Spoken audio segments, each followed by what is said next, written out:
আসসালামু আলাইকুম সবাইকে। তো আশা করি সবাই ভালো আছো। আমরা গত ক্লাসে ঘাসফড়িংয়ের প্রজননটা শুরু করেছিলাম। আজকে প্রজননটা শেষ করার মাধ্যমে ঘাসফড়িংটা আমরা শেষ করব। হ্যাঁ, তো তোমাদের কি মনে আছে কি একটু খেয়াল করে দেখো যে আমরা পুরুষ ঘাসফড়িংয়ের মধ্যে কিছু অঙ্গ আছে, স্ত্রী ঘাসফড়িংয়ের মধ্যে কিছু অঙ্গ আছে। আমরা এই জিনিসগুলো এঁকে তোমাদেরকে পড়াইছিলাম, ঠিক আছে? আমি এটা আবার একটু করে তোমাদের সামনে আবার একটু করে এঁকে নিচ্ছি, কারণ তোমাদেরকে সুন্দর করে ভেঙে ভেঙে তো পড়াইছি, সেটা আমি আবার একটু করে সংক্ষিপ্ত আকারে একটু করে দেখাচ্ছি।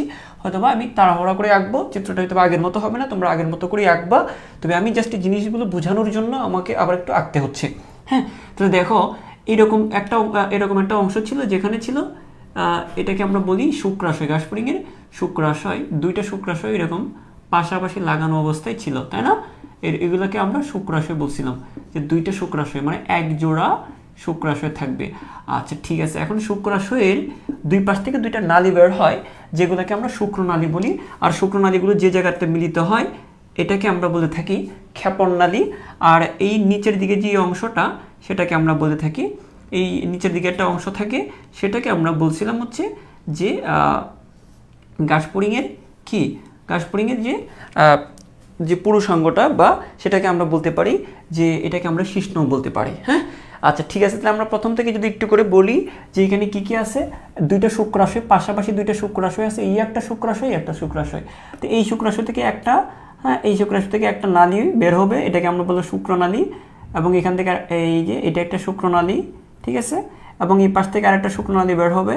শুক্রাশয় থেকে যে নালীগুলো বের হয় সেগুলোকে আমরা বলতে পারি শুক্রনালী। হ্যাঁ, তোমরা এই জিনিসটা প্রয়োজনে আমার সাথে করে আবার রাফ করে তোমরা প্র্যাকটিস করতে পারো। হ্যাঁ, তো দেখো, তাহলে আমরা যদি বলতে পারি এইগুলো হচ্ছে শুক্রাশয়, তাই না? এগুলো হচ্ছে শুক্রাশয়, আর এইটা একটা শুক্রাশয়, এই পাশে একটা শুক্রাশয়, দুইটা শুক্রাশয় অ্যাটাচ মনে হচ্ছে, একটা আসলে দুইটা, এখানে একটা, দুইটা শুক্রাশয় থেকে দুইটা শুক্রনালী বের হয়ে এই যে ক্ষেপণনালীতে মিলিত হয়েছে। কোথায়? ক্ষেপণনালীতে। তো তোমরা জানো, আর এই যে এটা যদি ক্ষেপণনালী হয়, তোমাদেরকে এগুলো তো পড়াইছি যদিও ভেঙে ভেঙে, এটা হচ্ছে ক্ষেপণনালী। আর ক্ষেপণনালী যদি হয়ে থাকে তাহলে এইটা হচ্ছে, এই পুরো জিনিসটাকে আমরা বলতেছি হচ্ছে শিশ্ন। হ্যাঁ, বা এই পুরুষ ঘাসফড়িংয়ের যে পুরুষাঙ্গ, এটাকে আমরা পুরাটাকে আমরা বলতেছি পুরুষাঙ্গ। তোমাদের বই যদিও এতটুকু জিনিসকে আইডেন্টিফাই করছে, কিন্তু পুরা জিনিসটা হচ্ছে পুরুষাঙ্গ, বা এটাকে আমরা শিশ্ন বলতে পারি, শিশ্ন বা পুরুষাঙ্গ। Okay fine. এখন আমরা যে কাজটা করবো, এইগুলো আমরা আবার কেন লিখতেছি, কারণ একটু কাজ আছে আমাদের, এই জন্য আপাতত একটু নামগুলো চিন্তা করো। এটা হচ্ছে দুইটা শুক্রাশয়, এক জোড়া শুক্রাশয়, দুইটা শুক্রাশয় থেকে যে নালীগুলো বের হচ্ছে এগুলোকে আমরা বলবো শুক্রনালী। আর শুক্রনালী যে জায়গায় মিলিত হচ্ছে সেটাকে আমরা বলতেছি ক্ষেপণনালী। আর এই পুরো জিনিসটাকে আমরা বলতেছি এতটুকু জিনিস বলতেছি আমরা, দুইটা শুক্রনালী যেখানে মিলিত হচ্ছে সেটা ক্ষেপণনালী, ক্ষেপণনালীর নিচেই আছে শিশ্ন বা পুরুষাঙ্গ। Okay fine. এখন আমরা যে কাজটা করব একটু করে দেখি, যে এখানে আরেকটা জিনিস থাকে, আমরা পড়েছিলাম যে কতগুলা সাহায্যকারী অঙ্গ থাকে, মানে সহায়ক গ্রন্থি থাকে, এরকম কতগুলা খাটো সহায়ক গ্রন্থি। এখানে এই পাশে এগুলাকে একটা ধরা হয়, আর এই পাশে আরো কতগুলা থাকবে, এটাকে আরো একটা ধরা হয়। তাহলে কয় জোড়া হচ্ছে? এই পাশে মোট এক জোড়া সহায়ক গ্রন্থি থাকে, এবং একটা লম্বা জিনিস থাকে যেটাকে আমরা বলতে পারি সেমিনাল ভেসিকল, এরকম থাকে। হ্যাঁ, সেমিনাল ভেসিকল। তো এটাকে আমরা বলে থাকি সেমিনাল ভেসিকল, তাই না? Seminal vesicle. এখন কথা হচ্ছে, একটু ভালো করে বোঝার চেষ্টা করো, একটু মেমোরিতে সেট করে নাও। সেটা হচ্ছে যে শুক্রনালীগুলোর মাধ্যমে কি আসবে? শুক্রাণু আসবে। এই শুক্রনালীগুলোর মাধ্যমে কি আসবে? এই দুই পাশ থেকে শুক্রাণু আসবে, এই দুইটা নালী দিয়ে এখানে শুক্রাণুগুলো প্রবেশ করবে। আচ্ছা ঠিক আছে, আমরা বুঝলাম। আর সেমিনাল ভেসিকল থেকে কি আসবে? সেমিনাল ভেসিকল থেকে আসবে এরকম তরল পদার্থ, যেটাকে আমরা বলবো সেমিনাল ফ্লুইড। তো কি বলবো এটাকে আমরা? সেমিনাল ভেসিকল থেকে আসবে সেমিনাল ফ্লুইড। তাহলে দেখো, এই দুইটা শুক্রনালী দিয়ে শুক্রাণুগুলো আসবে, আর সেমিনাল ভেসিকল থেকে আসবে সেমিনাল ফ্লুইড। কি আসবে? Seminal fluid. এখান থেকে যে তরলগুলো আসবে সেটাকে আমরা বলবো সেমিনাল ফ্লুইড। তাহলে এক হচ্ছে শুক্রাণু, আরেক হচ্ছে সেমিনাল ফ্লুইড। তাহলে সেমিনাল ফ্লুইডের মধ্যে শুক্রাণুগুলো নিমজ্জিত থাকে। সেমিনাল ফ্লুইড মানে তরল, তাই সেমিনাল ফ্লুইডের মধ্যে শুক্রাণুগুলো নিমজ্জিত থাকে। ওকে, আমরা এটা বুঝতে পেরেছি। আচ্ছা ঠিক আছে, আমরা যদি এটা বুঝে থাকি হ্যাঁ, আমরা যদি বুঝে থাকি তাহলে আমরা একটা শ্রীঘাসফড়িংয়ের কী কী থাকে সেটা তোমাদেরকে একটু রিমাইন্ডার করে দিই। সেটা হচ্ছে যে শ্রীঘাসফড়িংয়ের এরকম এরকম জিনিসগুলো থাকবে, এরকম থাকবে, এবং এটা আমরা যেখানে মিলিত হয় সেটাকে আমরা বলতে পারি, এটাকে যোনি বলতে পারি, যোনি। হ্যাঁ, এটাকে এখানে মিলিত হবে, এবং এখান থেকে এখানে একটা অংশ থাকবে, এগুলোকে বলা হয় অবিপোজিটর। এগুলো তোমাদেরকে সুন্দর করে গত ক্লাসে আঁকাইছিলাম। তো দেখো, এটা হচ্ছে যোনি, এই পথটা হচ্ছে কি, এটা হচ্ছে যোনি, আর এইগুলো হচ্ছে কি অবিপোজিটর, তোমরা জানো। আচ্ছা, ঠিক আছে। আর এখানে যে জিনিসগুলো থাকবে সেটাকে, এখানে দুইটা সহায়ক গ্রন্থি থাকবে, তোমাদের নিশ্চয়ই মনে আছে, দুইটা সহায়ক গ্রন্থি থাকবে। আচ্ছা, আর এখানে যে জিনিসগুলো, এগুলো হচ্ছে একটা অনুশুক্রাশয়, হ্যাঁ, সরি অনুডিম্বাশয়, অনুডিম্বাশয় থাকবে। এখানে কতগুলো অনুডিম্বাশয় থাকবে, আর সবকটা মিলেই হচ্ছে কি, সবকটা মিলেই হচ্ছে। আর এখানে একটা কি থাকবে, এখানে একটা এই যে মিডিয়ান লিগামেন্ট থাকবে। মিডিয়ান লিগামেন্ট যদিও এখানেও থাকবে, এখানে মিডিয়ান লিগামেন্ট থাকবে। আচ্ছা, ঠিক আছে। আমরা যে জায়গাটাতে বলতে যাচ্ছি এখানে একটু খেয়াল করো, এটা হচ্ছে আমাদের মূল কথাটা হচ্ছে, এটা হচ্ছে যোনিপথ। এখানে যেমন এটা ক্ষেপণ নালী, দুইটা নালী যেখানে মিলিত হচ্ছে যেটা ক্ষেপণ নালী, এখানে হচ্ছে কি যোনিপথ, কেননা এখানেও দুইটা নালী মিলিত হচ্ছে। আমরা যদি এভাবে দেখাই, এভাবে যদি দেখি, আমরা যদি চিন্তা করি, হ্যাঁ, আমরা যদি এভাবে চিন্তা করি, তো জিনিসটা হচ্ছে এরকম আর কি। এই যে দেখো, এই যে দেখো, এখান থেকে একটা নালী আসতেছে, কয়েকদিন ধরে প্রচণ্ড গরম। হ্যাঁ, দেখো, এই যে এখানে একটা নালী, এটা একটা ডিম্বনালী, এটা একটা ডিম্বনালী। এখানে যেমন এটা পুরার যেমন একটা শুক্রনালী, এটা পুরাটা হচ্ছে একটা ডিম্বনালী।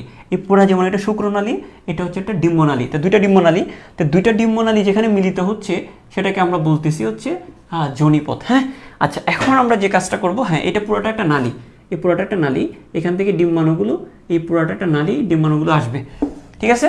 আচ্ছা, এখন আমরা যে কাজটা করব, যে এখানে দুইটা শুক্রনালী যেখানে মিলিত হচ্ছে সেটার নাম ক্ষেপণ নালী, আর দুইটা ডিম্বনালী যেখানে মিলিত হচ্ছে সেটা হচ্ছে যোনিপথ। ওকে, আমরা যে কাজটা একটু মনে রাখার জন্য বলতেছি, শুক্রনালীগুলো দিয়ে যেমন শুক্রাণু আসতেছে, সেমিনাল ভেসিকল থেকে আসতেছে সেমিনাল ফ্লুইড, তাহলে আমরা বলতে পারি শুক্রাণুর সাথে সেমিনাল ফ্লুইড আছে।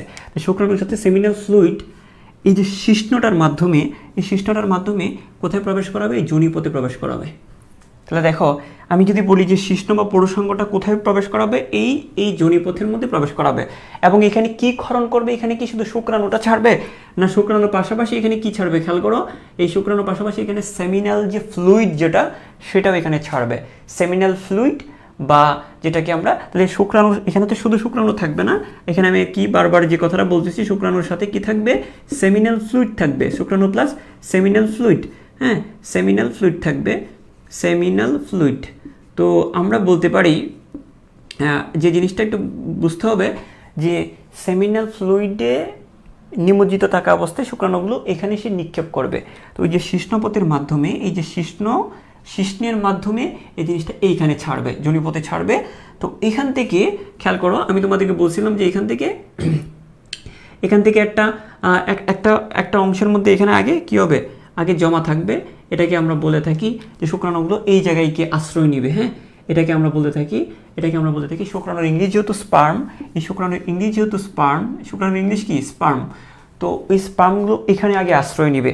এই জন্য এটাকে আমরা বলে থাকি, এই স্পার্ম যেখানে আশ্রয় নিচ্ছে, শুক্রাণুর ইংলিশ হচ্ছে স্পার্ম। হ্যাঁ, তো এই স্পার্মগুলো যেখানে আশ্রয় নিচ্ছে সেটাকে আমরা, ওই অংশটাকে আমরা বলতেছি স্পার্মাথিকা। হ্যাঁ,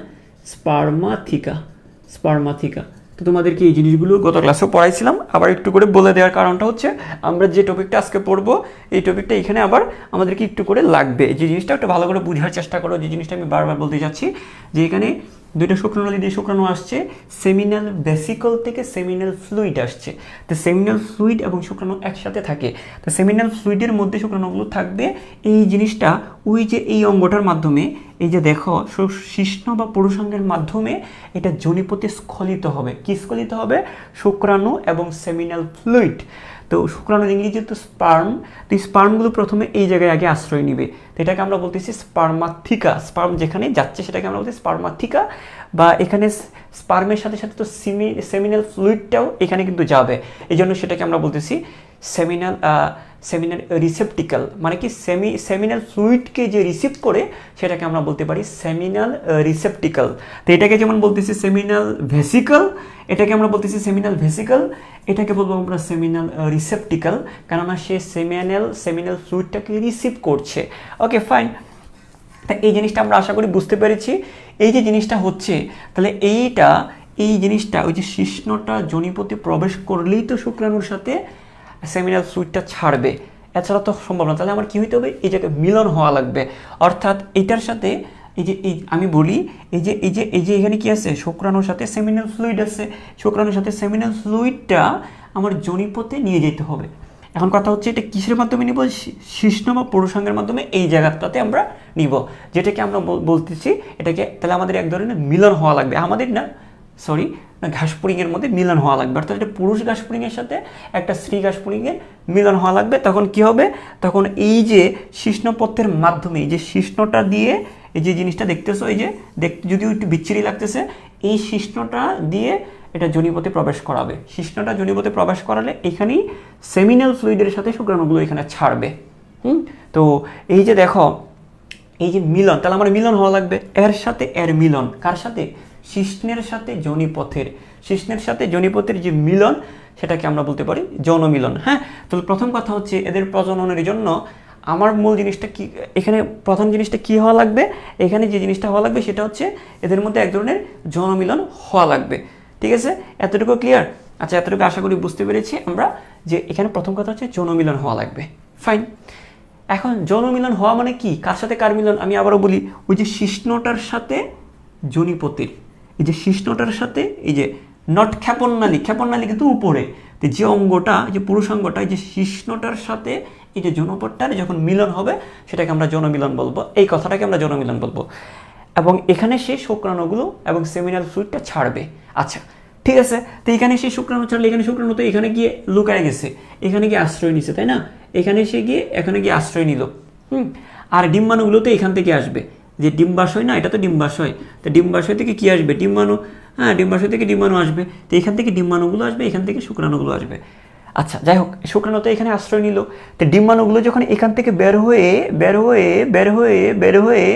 যখন স্পার্মাথিকাটা পার হইতে যাবে, যখন একটা ডিম্বাণু এখান থেকে আসবে, একটা ডিম্বাণু এখান থেকে পার হয়ে যখন বের হইতে চাইবে, তখন টপ করে একটা শুক্রাণু তার সাথে মিলে যাবে। বোঝা গেছে? অর্থাৎ এই ডিম্বাণুগুলো যখন এইখান থেকে আসবে, ডিম্বাণুগুলো থেকে এখান থেকে এসে স্পার্মাথিকা যখন পার হবে, তখন একটা ডিম্বাণুর উপর একটা শুক্রাণু ঝাঁপিয়ে পড়বে, তখন শুক্রাণু ডিম্বাণুর মিলন হবে। এই শুক্রাণু ডিম্বাণুর মিলনটাকে বলা হচ্ছে নিষেক। কি বলা হচ্ছে?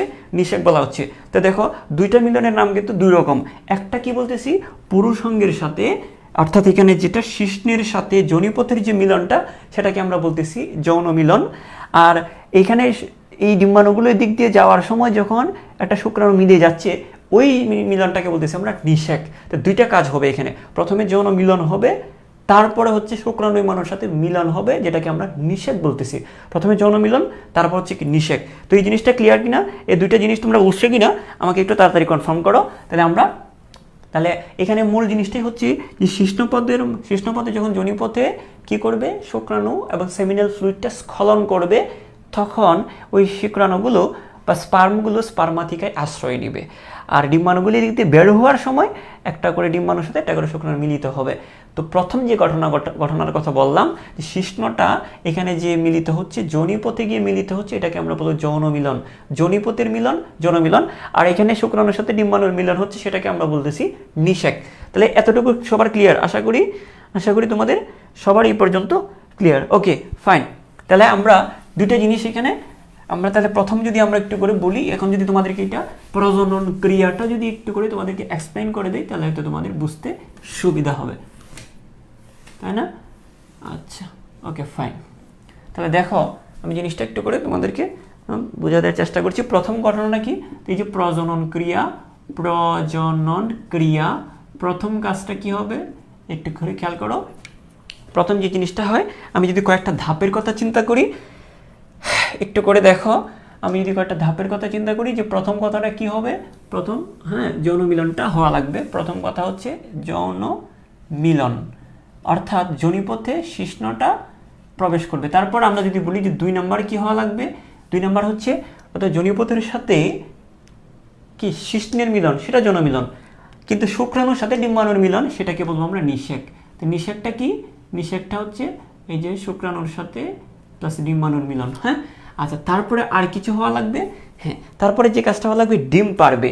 তারপর ডিম পাড়া, হ্যাঁ ডিম পাড়া, হ্যাঁ ঘাসফড়িং ডিম পাড়বে, তারপর হচ্ছে ডিম পাড়া এবং মিলন পড়া নিষেক হওয়ার পরে ডিমটা বাইরে বের হবে, এটা কি আমরা ডিম পাড়া বলতেছি। ডিম পাড়ার পরে কি হবে, পরিস্ফুটন হবে। পরিস্ফুটন মানে কি, একটা ডিম থেকে একটা ঘাসফড়িংয়ের বাচ্চার জন্ম হবে, সেটাকে আমরা বলবো হ্যাঁ পরিস্ফুটন। তাহলে প্রথম কাজটা আমরা এখানে পড়বো যে এখানে কি হয়। হ্যাঁ দেখো একটু ভালো করে খেয়াল করো, যখন দেখো এই যে আমি ঘেমে যাচ্ছি, সম্ভবত এটা কি মাস, গ্রীষ্ম, এটা গ্রীষ্মকাল তাই না, বৈশাখ জ্যৈষ্ঠ এরকম হবে, জানি না মাসটা কি, তোমরা একটু করো। তাহলে আমরা বুঝতে পারি জিনিসটা যে গ্রীষ্মকালে প্রচণ্ড গরম থাকে, হটনেস চরমে থাকে।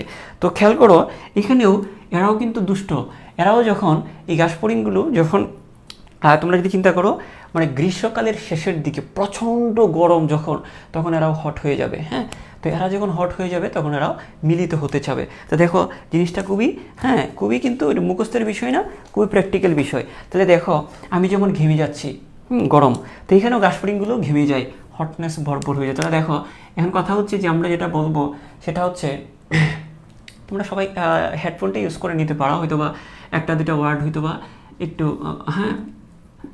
একটু তাৎপর্যপূর্ণ বের হবে, তখন হয়তো বা তুমি একটু আনইজি ফিল করবে। তাহলে দেখো এই যৌন মিলন যেটা বলতেছি সেটা কখন হবে, গ্রীষ্মের শেষ দিকে। গ্রীষ্মকালে তো প্রচুর গরম, মানে কি গ্রীষ্মকাল চিনো তো, বৈশাখ মাস আর জ্যৈষ্ঠ মাস, তো বৈশাখ জ্যৈষ্ঠ মানে গ্রীষ্মের শেষ দিকে, মানে গরম হইতে হইতে যখন প্রচুর হট হয়ে যাবে তখন মিলিত হবে। তাহলে আমরা বলতে পারি গ্রীষ্মের শেষ দিকে। আমরা কি বলবো, মিলনটা হবে কখন, গ্রীষ্মের শেষ দিকে, যখন গরমটা সহ্য করতে পারবে না, গ্রীষ্মের শেষ দিকে। ওকে ফাইন, তো আমরা এটা বুঝে গেছি। এক কথায় হচ্ছে কি গ্রীষ্মের শেষ দিকে। 2 নম্বর কথা হচ্ছে কি, আচ্ছা একটা স্ত্রী ঘাসফড়িং যদি ডিম পেড়ে দেয় তাহলে কি মিলন হয়ে লাভ আছে? না, আমার একটা পুরুষ এবং স্ত্রী ঘাসফড়িংয়ের সাথে মিলনটা তখনই হওয়া দরকার কখন ডিম পাড়ার আগে হইতে হবে, মিলনটা পরে হইলে লাভ নয়, ডিম পাড়ার আগে হওয়া লাগবে। তো আমার কথা হচ্ছে একটা হচ্ছে গ্রীষ্মের শেষ দিকে, 2 নম্বর কথা হচ্ছে ডিম পাড়ার আগে। হ্যাঁ ডিম পাড়ার আগে, তো ডিম পাড়ার আগে, এগুলো একটা এমসিকিউ আসবে, ডিম পাড়ার আগে। হ্যাঁ ডিম পাড়ার আগে, বোর্ড বিজে যাচ্ছে আমি, আশা করি বুঝতে পেরেছ। তারপরে যদি আমরা বলি যে হ্যাঁ কয়েকটা দুষ্ট ছেলেরা জিজ্ঞেস করে স্যার কয়বার হয়, কয়েকবার হয়। হ্যাঁ তাহলে আমরা এটাও লিখে রাখি যে কয়েকবার, ডিম পাড়ার আগে কয়েকবার। হ্যাঁ কয়েকবার, ঠিক আছে, মানুষের মতোই দুষ্ট আছে। তারপরে দেখো আমরা যদি চিন্তা করি যে এখন যে কথাটা আমি একটু আগে তোমাদেরকে চিত্র এঁকে বুঝাইছি সেটা আমি এখানে লিখে দিচ্ছি। হ্যাঁ তোমরা জিনিসটা আশা করি অনুধাবন বলো আর ফিলিং বলো যাই বলো তোমরা করতে পারবা, জিনিসটা রিলেট করতে পারবা।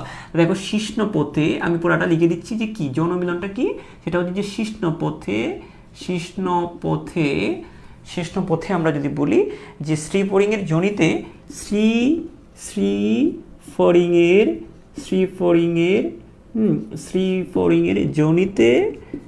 যোনিতে হ্যাঁ দেখো শ্রী ফড়িংয়ের যোনিতে সেমিনাল ফ্লুইড ত্যাগ করে, সেমিনাল ফ্লুইড। আর সেমিনাল ফ্লুইডের মধ্যে কি থাকে, শুক্রাণুগুলো থাকে, তো সেমিনাল ফ্লুইড ত্যাগ করে, তাই না, সেমিনাল ফ্লুইড ত্যাগ করে।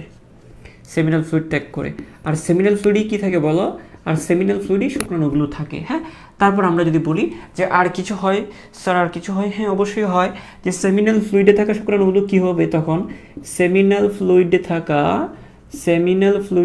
শুক্রাণুগুলো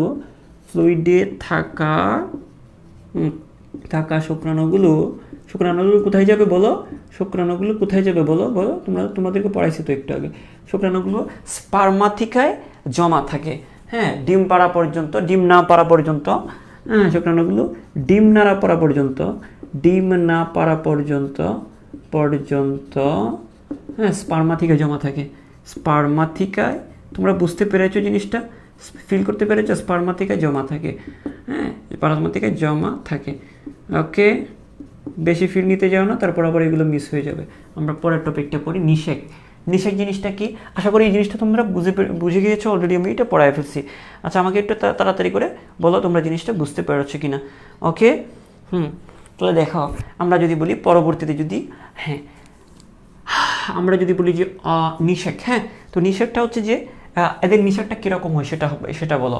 এদের নিষেকটা কি, শিষ্ণপথটা দেখো, এই যে দেখো শিষ্ণপথে শ্রী ঘাসফড়িংয়ের যোনিতে সেমিনাল ফ্লুইড ত্যাগ করে, শিষ্ণের মাধ্যমে যোনিতে এটাও ত্যাগ করে। তাহলে আমরা কি বুঝতে পারছি, এটা হচ্ছে শ্রী ঘাসফড়িং পুরুষ ঘাসফড়িংয়ের শিশ্নপটটা স্ত্রী ঘাসফড়িংয়ের যোনিতে প্রবেশ করাচ্ছে, মানে এটা ভিতরে হচ্ছে, কাহিনীটা কি কোথায় হচ্ছে, ভিতরে হচ্ছে। তো এটা আমরা বলবো এটা হচ্ছে অন্থনিষেক। তাহলে আমরা কি বলবো, এটাকে বলবো আমরা অন্থনিষেক। আর রুই মাছের ক্ষেত্রে এটা বহিনিষেক হয়। রুই মাছের ক্ষেত্রে যেটা হয়, একটা স্ত্রী রুই মাছ প্রথমে ডিম পাড়ে রেখে চলে যায়, তারপরে পুরুষ রুই মাছ তাদের উপর শুক্রাণুগুলো ছাড়ে। হ্যাঁ, তো এটার মধ্যে কোনো বিনোদন নাই, এটার মধ্যে অন্তনিষেক না, এটা হচ্ছে বহিনিষেক। তো এটার মধ্যে হচ্ছে অন্তনিষেক। আচ্ছা, যাই হোক ডিম্বাণুটা 3 থেকে আমরা বলতে পারি ওই যে স্ত্রী ঘাসফড়িংয়ের ডিম্বাণুটা কতটুকু লম্বা হয় সেটা একটু লিখে রাখতো। ডিম্বাণু 3 থেকে 5, হ্যাঁ 3 থেকে 5 মিলিমিটার লম্বা হয়, আর এবং কুসুম সমৃদ্ধ, 5 মিলিমিটার লম্বা এবং কি কুসুম সমৃদ্ধ হবে, কুসুম সমৃদ্ধ হয়। তোমরা এই জিনিসগুলো একটু করে সমৃদ্ধ হয়। ওকে ফাইন, আমি যদি একটু তাড়াতাড়ি করে লিখে ফেলি যে হ্যাঁ, এখন কথাটা হচ্ছে তোমাদেরকে যদি একটু করে একে দেখাইতে হচ্ছে আমাকে, এটা হচ্ছে হ্যাঁ তাহলে এগুলো কি, এগুলো বলো তো, এগুলো হচ্ছে কি তোমরা জানো তো, এগুলো কি, এগুলো হচ্ছে অনুডিম্বাশয়। তো দেখো এটাকে আমরা ডিম্বনালী বলতে পারি, তাই না? হ্যাঁ, এটাকে আমরা কি বলতে পারি, ডিম্বনালী বলতে পারি। এই যে এটা একটা ডিম্বনালী। তাহলে দেখো এই যে দেখো, তো এগুলো হচ্ছে একটা ডিম্বনালী। তো ডিম্বাণুগুলো যখন এই যে ডিম্বাশয়গুলো থেকে যখন এই ডিম্বনালী হয়ে যখন যোনিপথে আসবে, খেয়াল করো ডিম্বাণু কোন নালী দিয়ে আসবে, ডিম্বাণুগুলো ডিম্বনালী দিয়েই তো আসবে। এই যে দেখো এখানে একটা নালী, এখানে একটা নালী, এই যে নালীটা, এই যে নালীটা, এই নালীটা। তো ডিম্বাণুগুলো ডিম্বনালী দিয়ে আসার সময়, এই ডিম্বনালী দিয়ে আসার সময় 2টা আবরণ দিয়ে আবৃত থাকে। কয়টা আবরণ দিয়ে আবৃত থাকে? 2টা আবরণ দিয়ে। মেয়েরা তো পর্দা করে বের হয়, তোমরা জানো। হ্যাঁ, আর যখন একটা মেয়েকে বিয়ে দিতে গেলে তো অনেক ঘুমটা টুমটা পরে সুন্দর করে তারপর বের হয় না। তো এখানে জিনিসটা হচ্ছে, এখানে ডিম্বাণুগুলো একটু লাজুক টাইপের। হ্যাঁ, ওরাও কি হবে, ওটা 2টা পর্দা দিয়ে আবৃত থাকবে। ধরো এটা যদি ডিম্বাণু হয়, এখন ধরো এই যে ডিম্বনালী দিয়ে আসার সময়, এটা তো রাস্তাঘাট, মনে করো এটা একটা পথ, এটা একটা রাস্তা, এদিক দিয়ে আসার সময় যেন তাকে কেউ না দেখে, এটার জন্য 2টা পর্দা দিয়ে আবৃত থাকবে। প্রথমে এটা হচ্ছে, এটা যদি ডিম্বাণু হয়ে থাকে, এই ডিম্বাণুটা প্রথমে একটা পর্দা দিয়ে আবৃত থাকবে, যেটাকে বলবো আমরা ভাইটালিন ঝিল্লি। কি ঝিল্লি? ভাইটালিন ঝিল্লি। কি ঝিল্লি বলো? এটা হচ্ছে ভাইটালিন ঝিল্লি, ভাইটালিন। হ্যাঁ, ধরো এটা ডিম্বাণুকে বিয়ে দিয়ে দিচ্ছে, তো তার ভাই একটা পর্দা দিচ্ছে যে তুমি এটা পড়ো। হ্যাঁ, তো দেখো এটাতে ভাইটালিন ঝিল্লি। তারপরে দেখো তার বাইরে আরও একটা পর্দা থাকবে, যেটাকে বলবো আমরা কোরিয়ন পর্দা। কি পর্দা? কোরিয়ন। হ্যাঁ, কোরিয়ন পর্দা। তো 2টা পর্দা দিয়ে আবৃত থাকে। প্রথমে ডিম্বাণুটা একটা পর্দা দিয়ে আবৃত থাকে, যেটাকে আমরা বলি যে ভাইটালিন ঝিল্লি। তারপর আরেকটা পর্দা দিয়ে আবৃত হয়, সেটা হচ্ছে কোরিয়ন পর্দা। তাহলে আমরা কি বলতে পারি, এই যে ডিম্বনালী পার হওয়ার সময় এটা প্রথমে একটা ভাইটালিন ঝিল্লি এবং পরবর্তীতে কোরিয়ন পর্দা দিয়ে আবৃত থাকে। লজ্জা করে তো এই জন্য। হ্যাঁ, তো দেখো আমরা এই জিনিসটা বুঝে গেছি। তো প্রথমে ভিতরে যেটা থাকবে সেটা হচ্ছে ভাইটালিন, আর বাইরে যেটা থাকবে সেটা হচ্ছে কোরিয়ন পর্দা। Okay fine. তো আমরা এই জিনিসটা একটু করে, 2টা পর্দা দিয়ে আবৃত থাকে, এই জিনিসটা আমরা একটু করে লিখে ফেলি যে ডিম্বনালী দিয়ে বের হওয়ার সময়, দেখো ডিম্বনালী দিয়ে বের হওয়ার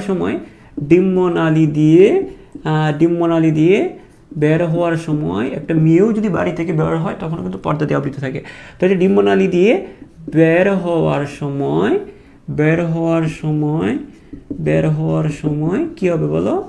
হ্যাঁ, তো ভাইটালিন ঝিল্লি নরম, তবে মনে রাখবা ভিতরেরটা নরম। তো নরম ভাইটালিন ঝিল্লি, নরম ভাইটালিন ঝিল্লি। খেয়াল করো, নরম ভাইটালিন ঝিল্লি ও শক্ত কোরিয়ন পর্দা। হ্যাঁ, শক্ত কোরিয়ন পর্দা, নরম ভাইটালিন ঝিল্লি। তাহলে ভিতরেরটা নরম হবে এবং বাইরেরটা শক্ত হবে। তো শক্ত কোরিয়ন দিয়ে আবৃত থাকে, কোরিয়ন দ্বারা আবৃত থাকে, কোরিয়ন দ্বারা আবৃত থাকে। আমরা ডিমের কথাটা কেন বারবার বলতেছি? কারণটা হচ্ছে, প্রথম কথাটা বললাম যেটা অন্তনিষেক হয়, এটা আমরা বুঝিয়ে গেছি। দ্বিতীয় কথাটা কি বলছি, এই যে ডিম্বাণু যেটা বের হবে, এদিক দিয়ে যখন ডিম্বাণুটা বের হবে, এই ডিম্বাণুটার সাইজ কতটুকু হবে? 3 থেকে 5 মিলিমিটার লম্বা সাইজের হবে। আর এটা কি থাকবে এটার মধ্যে অবশ্যই কুসুম সমৃদ্ধ থাকবে। এটা 3 থেকে 5 মিলিমিটার লম্বা এবং কুসুম সমৃদ্ধ হবে। তো 3 থেকে 5 মিলিমিটার লম্বা, কুসুম সমৃদ্ধ হবে। এবং ডিম্বনালী দিয়ে বের হওয়ার সময় আর কি থাকবে, আর দুইটা পর্দা দিয়ে আবৃত থাকবে। একটা হচ্ছে ভাইটেলিন ঝিল্লি, একটা হচ্ছে ভাইটেলিন, একটা হচ্ছে কোরিয়ন, দুইটা পর্দা দিয়ে আবৃত থাকবে। এখন ডিমটা যখন আবৃত অবস্থায় যখন এদিক দিয়ে বের হইতে চাইবে, তখনই ওই যে স্পার্মাথিকা থেকে স্পার্মাথিকা থেকে শুক্রাণুগুলো মিলিত হয়ে যাবে। তো আমরা নিষেক হওয়ার জন্য আমরা ডিম্বাণুর বর্ণনাটা কেন দিচ্ছি, কারণ শুক্রাণুর সাথেই তো ডিম্বাণুর মিলন হয়। তো ডিম্বাণুটার কোন সাইজের এবং এটা কি দিয়ে আবৃত থাকে, এটা কোন দিক দিয়ে বের হওয়ার সময় মিলিত হয়, এই কথাগুলো আমরা বলবো এখানে। তারপর আমরা যদি বলতে চাই যে এটা স্পার্মাথিকার রন্ধ্রের উপর দিয়ে যাওয়ার সময় কোরিয়নের একটি ক্ষুদ্র চিত্রপথে, এখন মনে রাখো আমি আবার বলি, এটা যদি ডিম্বাণু হয়, তো ডিম্বাণুর বাইরের দিকের পর্দাটার নাম কি, ভাইটেলিন, তার বাইরে আরেকটা পর্দা আছে, সেটার নাম কি, সেটা হচ্ছে কোরিয়ন, তাই তো, কোরিয়ন। এখন দেখো মনে রাখবা, এই যে কোরিয়নের ছোট ছোট ছিদ্র থাকবে, এগুলোকে বলা হয় মাইক্রোপাইল। ছোট ছিদ্র মানে কি, ছোট মানে তো মাইক্রোপাইল, এটাকে আমরা বলবো ছোট, এই ছিদ্রগুলোকে আমরা বলবো মাইক্রোপাইল থাকবে। তো ছোট ছোট কিছু ছিদ্র থাকবে, এগুলোকে আমরা কি বলবো, মাইক্রোপাইল। তো দেখো এই ডিম্বাণুগুলো যখন স্পার্মাথিকার রন্ধ্র, এটা হচ্ছে স্পার্মাথিকার ছিদ্র, স্পার্মাথিকার ছিদ্রটা যখন পার হবে বা স্পার্মাথিকার রন্ধ্র যখন পার হবে, তখন শুক্রাণুগুলো এই মাইক্রোপাইলের ভিতর দিয়ে প্রবেশ করবে। ঠিক আছে, তো আমরা এই জিনিসটা আশা করি বুঝতে পেরেছো।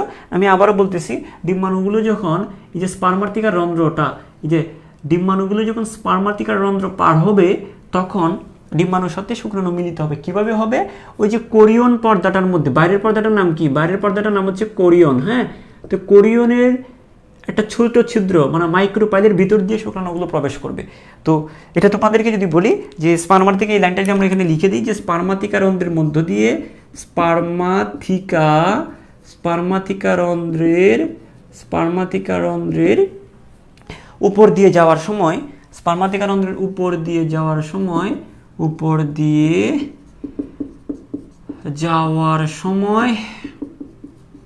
স্পার্মাথিকা রন্ধ্রের উপর দিয়ে যাওয়ার সময় কি হবে, কাহিনীটা কি হবে, কোরিয়নের একটি ছোট ছিদ্রপথ দিয়ে, যে কোরিয়নের একটা ছোট ছিদ্রপথ দিয়ে, কোরিয়নের একটি ছোট ছিদ্রপথ দিয়ে, কোরিয়নের একটি ছোট ছিদ্রপথ দিয়ে, কোরিয়নের একটি ছোট ছিদ্রপথ দিয়ে কোথায় প্রবেশ করে বলো, কোরিয়নের একটি ছোট ছিদ্রপথ দিয়ে। আর ছোট ছিদ্রপথটার নাম কি, ছোট ছিদ্রটার নাম হচ্ছে মাইক্রোপাইল। ইংলিশে যদি আমরা বলি, এটা হচ্ছে মাইক্রোপাইল। ছোট ছিদ্রপথ দিয়ে মানে কি, মাইক্রোপাইল দিয়ে পথ দিয়ে কোথায় প্রবেশ করে, ডিম্বাণুতে প্রবেশ করে। ঠিক আছে, দিয়ে ডিম্বাণুতে প্রবেশ করে, শুক্রাণু ডিম্বাণুতে প্রবেশ করে। স্পার্মাথিকা রন্ধ্রের উপর দিয়ে যাওয়ার সময় কোরিয়নের একটি ছোট ছিদ্রপথ দিয়ে শুক্রাণু ডিম্বাণুতে প্রবেশ করে, শুক্রাণু ডিম্বাণুতে প্রবেশ করে। তো তোমাকে তাহলে আমরা কি করলাম, যে কোরিয়ন পর্দাটার কথা বলার আগে আমরা ওটা পরিচয়টা দিলাম যে দুইটা পর্দা থাকে, এটা হচ্ছে কোরিয়ন পর্দা। আর ডিম পর্দা আমরা যদি বলি এই প্রবেশ করে এবং নিষেক সম্পন্ন হয়, এবং কি হয়, এবং প্রবেশ করলেই তো কী হবে, নিষেক সম্পন্ন হয়। শুক্রাণু ডিম্বাণুর মিলনটাই হচ্ছে নিষেক, এবং নিষেক সম্পন্ন হয়। আশা করি এটা বুঝতে পেরেছ। এই পর্যন্ত সবার ক্লিয়ার কিনা আমাকে একটু বলো, এই পর্যন্ত সবাই ক্লিয়ার কিনা আমাকে বলো, তাহলে আমরা নেক্সট জিনিসটা একটু করে জানবো। ওকে, তাহলে আমরা এখানে আর কি হয়, ডিম পাড়াটা কীভাবে হয়, এই দুটো জিনিস সহজ। তাহলে আপাতত আমরা এই জায়গায় আমরা কী শিখলাম, এখানে যেটা শিখলাম যে এখানে অন্তঃনিষেক হয়, এটা তো আমরা বুঝি, এবং ডিম্বাণু কতটুকু লম্বা সেটা আমরা একটু জেনে নিব। তারপর হচ্ছে ডিম্বাণু কী দিয়ে আবৃত থাকে, দুইটা পর্দা দিয়ে, একটা হচ্ছে ভাইটেলিন, হচ্ছে কোরিয়ন পর্দা, আর হচ্ছে স্পার্মাথিকা রন্ধ্রের উপর দিয়ে যাওয়ার সময় এই ডিম্বাণুর সাথে শুক্রাণুগুলো মিলিত হয়। মানে এই কাহিনীগুলো হয়তো তোমাদেরকে কালকেও কিছুটা বলেছিলাম, আজকেও বলছি চিত্র দিয়ে, এখন সুন্দর করে জিনিসগুলো এই পয়েন্ট আকারে একটু করে তোমরা জেনে রাখবা। ঠিক আছে, আচ্ছা ফাইন। তো আমরা এখন এদিকে আসছি যে ডিম পাড়াটার নিয়ে আমরা একটু করে জানি। এ পর্যন্ত সবার ক্লিয়ার কিনা আমাকে একটু কনফার্ম করবা। ওকে, আমি এটা মুছে দিচ্ছি। ওকে, আচ্ছা, এখন ডিম পাড়াটা নিয়ে একটু করে আমরা জানি। আচ্ছা, এটা একটু মুছে দিই, মাইক্রোপাইল। হ্যাঁ, এখন কথা হচ্ছে 1 নম্বরে যদি বলি যে ডিম পাড়াটা এখানে আমরা কি জানবো যে যখন একটা স্ত্রী ঘাস ফড়িংয়ের সাথে একটা পুরুষ ঘাস ফড়িংয়ের মিলন হয়, তো মিলনের পরপরই কিন্তু ডিম পাড়াটা শুরু হয়। হ্যাঁ, তো প্রথম কথাটা হচ্ছে খেয়াল করো যে প্রথমে আমি যদি বলি যে মিলনের পর থেকে স্ত্রী ঘাস ফড়িং শরৎকাল পর্যন্ত, তাহলে মিলনটা কোন সময় হচ্ছে? মিলনটা হচ্ছে কোথায় দেখা তো, টাইমটা কোথায়? এই যে আমি বলছিলাম যে গ্রীষ্মের শেষ দিকে, তো গ্রীষ্মের শেষ দিকে মিলনটা হয় এবং ডিমটা পারবে ঠিক তখন থেকে, মিলনের পর থেকে একদম শরৎকাল পর্যন্ত, মাঝখানে বর্ষা পার হবে। তো গ্রীষ্মের শেষ থেকে শুরু হবে, মাঝখানে বর্ষা এবং কি গ্রীষ্ম বর্ষা শরৎ, এবং শরৎকাল পর্যন্ত মানে মিলনের পর থেকে মানে গ্রীষ্মের শেষ থেকে একদম শরৎকাল পর্যন্ত ডিম পাড়তে থাকবে। তো এটাই হচ্ছে যে মিলনের পর থেকে স্ত্রী ঘাস ফড়িং শরৎকাল পর্যন্ত কিছুদিন পর ডিম পাড়ে। তো মিলনের পর থেকে আমরা যদি বলি যে মিলনের পর থেকে স্ত্রী ঘাস ফড়িং শরৎকাল পর্যন্ত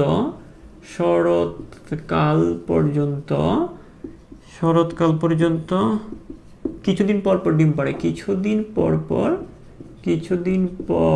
পর কি করে ডিম পাড়ে। ঠিক আছে, আশা করি এটা বুঝছো। এটাতে না বোঝার কিছু নেই, জাস্ট টাইমটা একটু জেনে রাখবে যে কখন ডিমটা পাড়ে। ওকে, আগে সবারই ক্লিয়ার আশা করি। Okay fine. এখন দেখো ডিমটা কীরকম একটু করে এখানে আমার ডিমের বর্ণনাটা দিচ্ছে যে ডিমটা হচ্ছে লম্বা, ডিমটা হচ্ছে আমি একটু করে তোমাদেরকে বলি যে ডিম হচ্ছে লম্বা বাদামি। হ্যাঁ, ডিম হচ্ছে লম্বা বাদামি। ওকে, তারপরে হচ্ছে আমরা যদি একটু করে জানি যে আমরা জানি যে এটা যদি হয় জনিপদ, তার দুই পাশে কি থাকবে? অবিপোজিটর থাকে না? অবিপোজিটর থাকে। এই অবিপোজিটরগুলোর সাহায্যে কিন্তু এরা গর্ত করে, ডিম পাড়ার আগে যে জায়গাটাতে ডিম পারবে সে ওই জায়গাটার মধ্যে গর্ত করবে। গর্ত কি দিয়ে করবে? এই অবিপোজিটর দিয়ে এরা গর্ত করবে। তো আমরা এটা লিখে রাখি যে অবিপোজিটরের সাহায্যে 10 সেন্টিমিটার গভীর গর্তে আমরা বলি যে অবিপোজিটরের সাহায্যে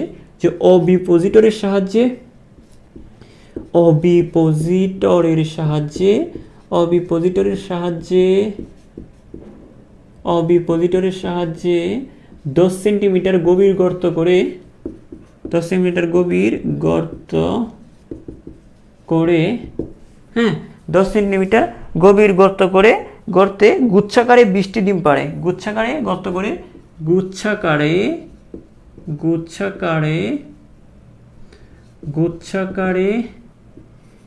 20টি ডিম পাড়ে। মানে একটা গুচ্ছের মধ্যে 20টা ডিম পাড়ে, মানে একটা গর্তের মধ্যে কটা ডিম পারবে? এরকম 20টা ডিম পাড়ে। তো দেখো কি বলছে খেয়াল করো, মানে অবিপোজিটরের সাহায্যে 10 সেন্টিমিটার একটা গর্ত করবে, অবিপোজিটরটার সাহায্যে এরকম গর্ত করবে, 10 সেন্টিমিটার একটা গভীর গর্ত করবে, গর্ত করে 20টা ডিম গুচ্ছাকারে পারবে। তো 20টি ডিম গুচ্ছাকারে পারে, এভাবে 10টা গুচ্ছে ডিম পারবে। এভাবে কয়টা? এভাবে 10টি গুচ্ছে ডিম পাড়ে, 10টি গুচ্ছে ডিম পাড়ে। তাহলে দেখো একটা গুচ্ছে যদি 20টা ডিম হয়, তো 10টা গুচ্ছে কয়টা হবে? আশা করি তোমরা বুঝতে পেরেছো। এখানে আমি আবার বলতেছি অবিপোজিটরের সাহায্যে একটা 10 সেন্টিমিটারের গর্ত করবে, গাঁথা করবে। এই গর্তটার মধ্যে কি ছাড়বে? গর্তটার মধ্যে 20টি ডিম গুচ্ছ আকারে ছাড়বে, 20টা ডিম পারবে কয়টা? গুচ্ছ আকারে। এবং এভাবেই সে 10টা গুচ্ছে ডিমটা পারবে, 1 2 3 এভাবে 10টা গুচ্ছে পারবে। তো একটা গুচ্ছে যদি 20টা হয়, তো 10টা গুচ্ছে কয়টা ডিম হবে? 200টা ডিম হবে। আচ্ছা, এভাবে ডিমটা এটা পারবে। ওকে, আমরা আশা করি বুঝতে পেরেছি। এবং আঠালো পদার্থগুলির সাথে পরস্পর থেকে, এবং ডিমগুলো গুচ্ছাকারে কেন থাকবে? কেন ডিমগুলো গুচ্ছাকারে থাকবে? কারণ আঠালো পদার্থের সাহায্যে আমরা বলবো যে আঠালো পদার্থের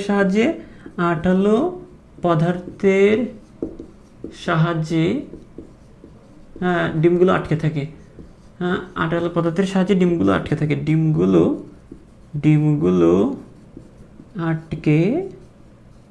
আটকে থাকে। হ্যাঁ, ওকে ফাইন। আমরা তারপরে আর কি জানবো? আঠালো পদার্থের সাহায্যে ডিমগুলো আটকে থাকে এবং ডিম পাড়ার পর যেটা হচ্ছে যে এটা তো শেষ। এখন এই যে ডিম পাড়ার পর একটা জিনিস মনে রাখবা, ডিম পারলে একটা স্ত্রী ঘাস ফড়িংও মারা যায়, ডিম পারলে একটা পুরুষ ঘাস ফড়িংও মারা যায়। বাংলা কিছু সিনেমা আছে না, যেখানে দেখবা যে নায়িকার বাপ মাও মেনে নিচ্ছে না, নায়কের বাপ মাও মেনে নিচ্ছে না, তারপর হচ্ছে দুজনের পছন্দে বিয়ে করছে, হ্যাঁ তারপর কেউ মেনে নিচ্ছে না, তারপর হচ্ছে ওই দিক দিয়ে মনে করে নায়কের বাবা গুলি করছে, দিক দিয়ে নায়িকার বাবা গুলি করছে, মাঝখানে দুজনই মারা গেছে। তো এখানে জিনিসটা হচ্ছে একটা স্ত্রী ঘাস ফড়িং যখন ডিম পাড়া শেষ হবে, তখন সে মারা যাবে এবং পুরুষ গাছপরিঙ্গ মারা যাবে। দেখো কীরকম মিলন, তারপরে কিন্তু মিলিত হতে চায় ওরা, হ্যাঁ, ওদের জীবনের মায়া ত্যাগ করে একে অপরকে ভালোবাসে। তো দেখো, হ্যাঁ, ডিম পাড়ার পর পুরুষ ও স্ত্রী গাছপরিং দুইটি উভয়ই মারা যায়। ডিম পাড়ার পর পুরুষ ও স্ত্রী উভয় গাছপরিং মারা যায়, উভয়ই মারা যায়, ঠিক আছে। এখন উভয়ই মারা যায়। এখন কেউ বলবে স্যার কেন মারা যায় স্যার, আমাকে কেউ বলবে এখন স্যার কেন মারা যায় স্যার, এখানে কি হয় স্যার? এটা ওই যে স্ত্রী পুরুষ গাছপরিং যখন মিলন হয় তাদের বাপ মা গুলি করে মেরে ফেলে, হ্যাঁ, বুঝছো না? বুঝতে নেই, আচ্ছা ঠিক আছে। আমরা পরেরটাতে গেলাম, এখন হচ্ছে পরিস্ফুটনটা কিভাবে হয়। তাহলে আমরা যৌন মিলন বুঝলাম, নিষেক বুঝলাম, ডিম পাড়া বুঝলাম, এবং পরিস্ফুটনটা কিভাবে হয় আমরা সেটা একটু জানবো। তাই আমরা এইভাবে এটা নোট করে ফেলবো, এক পৃষ্ঠাতে নোট করব। আমার এখানে বোর্ডে যদিও জায়গা নেই, তোমরা খাতায় সুন্দর করে খাতাটাকে বাঁকা করে এক পৃষ্ঠায় লিখবা, হ্যাঁ। আচ্ছা ঠিক আছে, আমরা যেটা জানবো সেটা হচ্ছে আমরা এখন এই জায়গাটা একটু দেখি যে পরিস্ফুটনটা কি আসলে। এটা পরিস্ফুটনের মধ্যে কি হয় সেটা একটু দেখি। আচ্ছা, এদের ডিম্বাণুটা হচ্ছে সেন্ট্রোলেসিটাল ধরনের। আমরা যদি একটু বলি যে পরিস্ফুটনটা পরিস্ফুটন মানে হচ্ছে একটা গাছপরিং কীভাবে বড় হয়। তো এদের ডিম্বাণুটা হচ্ছে সেন্ট্রোলেসিটাল ধরনের। সেন্ট্রোলেসিটাল মানে কি, যে এদের যে কুসুমটা, এই যে গাছপরিঙের ডিম্বাণুর মধ্যে যে কুসুম যেটা থাকবে, এই কুসুমটা হচ্ছে একদম সেন্টারে থাকে, কুসুমটা একদম মাঝখানে থাকে। তো এই জন্য এটাকে বলা হয় সেন্টারে থাকে, এই জন্য এটাকে বলা হয় সেন্ট্রোলেসিটাল ধরনের। তো এদের কুসুম হচ্ছে কি, এদের ডিম্বাণু হচ্ছে সেন্ট্রোলেসিটাল ধরনের, অর্থাৎ কুসুমটা কেন্দ্রে সীমাবদ্ধ থাকে। তা আমরা যদি বলি যে আমরা এদের ডিম্বাণু সেন্ট্রোলেসিটাল ধরনের, সেন্ট্রোলেসিটাল ধরনের, অর্থাৎ কি বলো, অর্থাৎ আমরা বলতে পারি কুসুম ডিমের কেন্দ্রে সীমাবদ্ধ থাকে, কুসুম ডিমের কেন্দ্রে সীমাবদ্ধ থাকে। ওকে, তারপরে আমরা যদি বলি যে এখানে আর কি আমরা জানবো যে নিষিক্ত ডিম্বাণুর ক্লিভেজ শুরু হওয়ার পর 3 সপ্তাহ ধরে পরিস্ফুটনটা হয়। অর্থাৎ একটা ডিম্বাণু একটা শুক্রাণু মিলিত হয়েছে, সেটাকে আমরা নিষেক বলি। নিষেকের পর ক্লিভেজ থেকে, মানে কি ক্লিভেজ মানে কি তোমরা তো জানো অলরেডি হয়তো বা, ক্লিভেজ মানে ডিম্বাণুর বিভাজন, বারবার ডিম্বাণুগুলো বিভাজিত হবে, একটা থেকে দুইটা কোষ থেকে 3টা। শুক্রাণু ডিম্বাণু মিলে গেছে, একটা কোষ হয়েছে, এটা শুক্রাণুর সাথে একটা ডিম্বাণু মিলে গেলে তো কি হয়, একটা কোষ হয় না? ধরো একটা ডিম্বাণুর সাথে একটা শুক্রাণু মিলে গেছে, এটা কিন্তু আমরা একটা কোষ হয়ে গেছে। এখন ওই একটা কোষটা বারবার বিভাজিত হবে, তো প্রথম বিভাজনটাকে ক্লিভেজ বলা হয়। শুক্রাণু ডিম্বাণু মিলিত হয়ে যেটা তৈরি হয় সেটাকে আমরা নিষিক্ত ডিম্বাণু অথবা ভ্রূণ বলে থাকি। এটা বারবার বিভাজিত হয়, এটাকে আমরা বলি ক্লিভেজ। তো এখানে যেটা বলা হচ্ছে যে নিষিক্ত ডিম্বাণুর ক্লিভেজ শুরু হওয়ার পর থেকে এটা যদি শুক্রাণু হয়, আমি আবারও বলতেছি একটু ভালো করে খেয়াল করে, যদি শুক্রাণু হয় এটা হচ্ছে কি ডিম্বাণু, হ্যাঁ, এটা আমরা ধরে নিচ্ছি ডিম্বাণু। তো ওই শুক্রাণুটার সাথে ডিম্বাণু মিলিত হইলে যেটা হয় সেটাকে আমরা বলি নিষিক্ত ডিম্বাণু। কি বলে থাকি আমরা? নিষিক্ত ডিম্বাণু। তো এখানে ভালো করে খেয়াল করো, নিষিক্ত ডিম্বাণুটা বারবার বিভাজিত হবে, এটাকে আমরা ক্লিভেজ বলি। তো নিষিক্ত ডিম্বাণু ক্লিভেজ শুরু হওয়ার পর থেকে 3 সপ্তাহ পর্যন্ত পরিস্ফুটন হয়। পরিস্ফুটন হওয়া মানে কি আর কিছুই না, একটা ডিম থেকে একটা ঘাসফড়িংয়ের জন্ম হওয়া, এটাকে বলা হয় পরিস্ফুটন। মুরগির ডিম ফুটে যেমন বাচ্চা হয়, এটাকে পরিস্ফুটন বলে। ডিম ফুটে বাচ্চা হওয়া, এটাকে ফুটাটাকে আমরা পরিস্ফুটন বলতেছি। ডিম ফুটে বাচ্চা হওয়াটাকে পরিস্ফুটন বলতেছি। তো নিষিক্ত ডিম্বাণু ক্লিভেজ শুরু হওয়ার 3 সপ্তাহ পর এটা চলতে থাকবে। তো আমরা এই জিনিসটা একটু লিখে রাখি যে নিষিক্ত ডিম্বাণুর ক্লিভেজ শুরু হওয়ার পর 3 সপ্তাহ ধরে পরিস্ফুটন হবে। তাহলে নিষিক্ত ডিম্বাণুর যে ক্লিভেজ শুরু হওয়ার পর কত সপ্তাহ পর্যন্ত এটা চলবে? 3 সপ্তাহ পর্যন্ত। আমরা বলি যে নিষিক্ত ডিম্বাণুর ক্লিভেজ শুরু হওয়ার 3 সপ্তাহ পর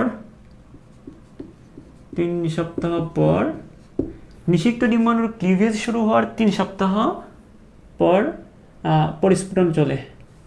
3 সপ্তাহ পর্যন্ত, এটা আসলে 3 সপ্তাহ পর না, বেসিক্যালি আমরা বলবো 3 সপ্তাহ ধরে বা 3 সপ্তাহ পর্যন্ত, 3 সপ্তাহ ধরে পরিস্ফুটন চলে। চলে। ঠিক আছে, আমরা এই জিনিসটা বুঝলাম। পরিস্ফুটন মানে যে ডিম ফুটে বাচ্চাটা হওয়া আর কি।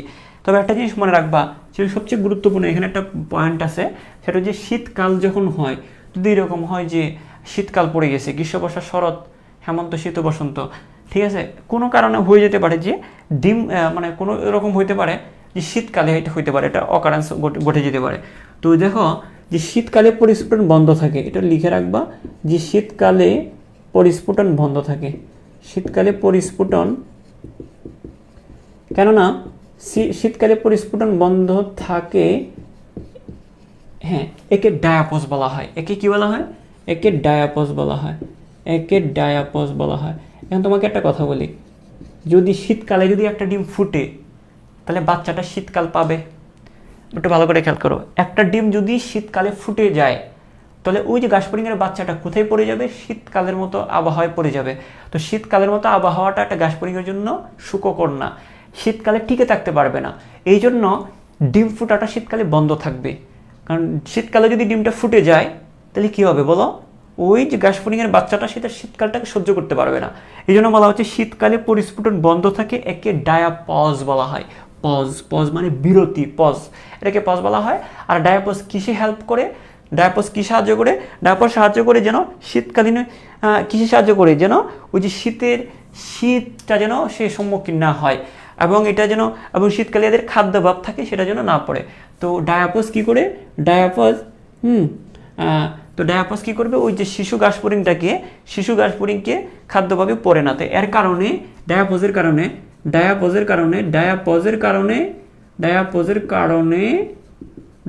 কারণে শিশু ঘাসফড়িং কিসে পড়ে না বলো? শীতকালে পড়ে না। শীতকাল ও খাদ্যভাব, এখানে খাদ্যের অভাবও দেখা দিবে শীতকালে। শীত ও খাদ্যভাবে পড়ে না, খাদ্যভাবের সম্মুখীন হয় না। হ্যাঁ, খাদ্যভাবে পড়ে না। ডায়াপজের কারণে শিশু ঘাসফড়িং শীত ও খাদ্যের অভাবে পড়বে না। আচ্ছা, ঠিক আছে, আমরা এই জিনিসটা আশা করি বুঝতে পেরেছি। এই ডায়াপজটা খুবই গুরুত্বপূর্ণ। হ্যাঁ, আচ্ছা, তাহলে এই ডায়াপজ হলে আবার তাহলে বৃদ্ধিটা কখন শুরু হবে? ডায়াপজ যদি হয়, হ্যাঁ, ওই যে বসন্তের শুরুতে খেয়াল করো, বসন্তের শুরুতে যখন একটু গরম গরম আবহাওয়া আসবে, শরৎ, হেমন্ত, শীত, বসন্ত, শীতের পরেই কিন্তু আমরা জানি গ্রীষ্ম, বর্ষা, শরৎ, হেমন্ত, শীত, বসন্ত, 6 ঋতুর দেশ আমাদের দেশ। তো শীত ও বসন্ত, তো শীতের পরেই কিন্তু বসন্ত। তো এটা কখন হবে? যে বসন্তের শুরুতে একটু গরম গরম উষ্ণ আবহাওয়া যখন আসবে, বসন্তের শুরুতে আমরা বলতে পারি যে বসন্তের শুরুতে উষ্ণ পরিবেশ ফিরে এলে আবার বৃদ্ধি শুরু হয়। বসন্তের শুরুতে উষ্ণ পরিবেশ ফিরে এলে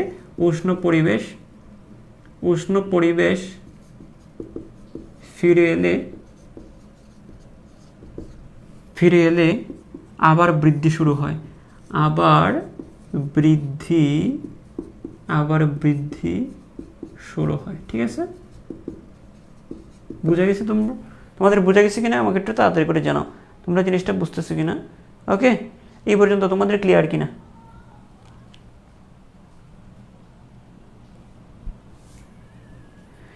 ওকে, বৃদ্ধি শুরু হয় এবং অতি ক্ষুদ্র শিশু জন্ম হয়। আচ্ছা, আবার বৃদ্ধি শুরুতে বসন্তের, তো এই জিনিসটা হচ্ছে যে শীতকালের জন্য সাময়িকভাবে বন্ধ থাকবে, এটাকে আমরা বলবো ডায়াপজ। আর বসন্ত যখন আসে, বসন্তের আগমনে একটু, বসন্ত আসলে তো শীতকালে যেমন ঠান্ডা, বসন্তকালে তো একটু গরম হবে, আবহাওয়াটা একটু উষ্ণ থাকবে। তো বসন্তের শুরুতে উষ্ণ পরিবেশে ফিরে এলে আবার বৃদ্ধি শুরু হয় এবং একটা শিশু ঘাসফড়িংয়ের জন্ম হয়। সিম্পল, এবং একটা শিশু ঘাসফড়িংয়ের জন্ম হয়। এত ক্লিয়ার কিনা আমাকে একটু জানাও। এবং শিশু ঘাসফড়িংয়ের জন্ম হয়, এবং এগুলো তো ওই যে বাংলা রচনার মতো আমি লিখে ফেলবো। শিশু ঘাসফড়িংয়ের জন্ম হয়, ঘাসফড়িংয়ের জন্ম হয়। ঠিক আছে, আশা করি এই পর্যন্ত সবার ক্লিয়ার। তোমাদের এটা তাড়াতাড়ি করে জানো। সবার ক্লিয়ার? ওকে, ফাইন। আচ্ছা, সবার ক্লিয়ার। তাহলে আমরা এই যে প্রজনন ক্রিয়াটা আমরা জেনে গেলাম।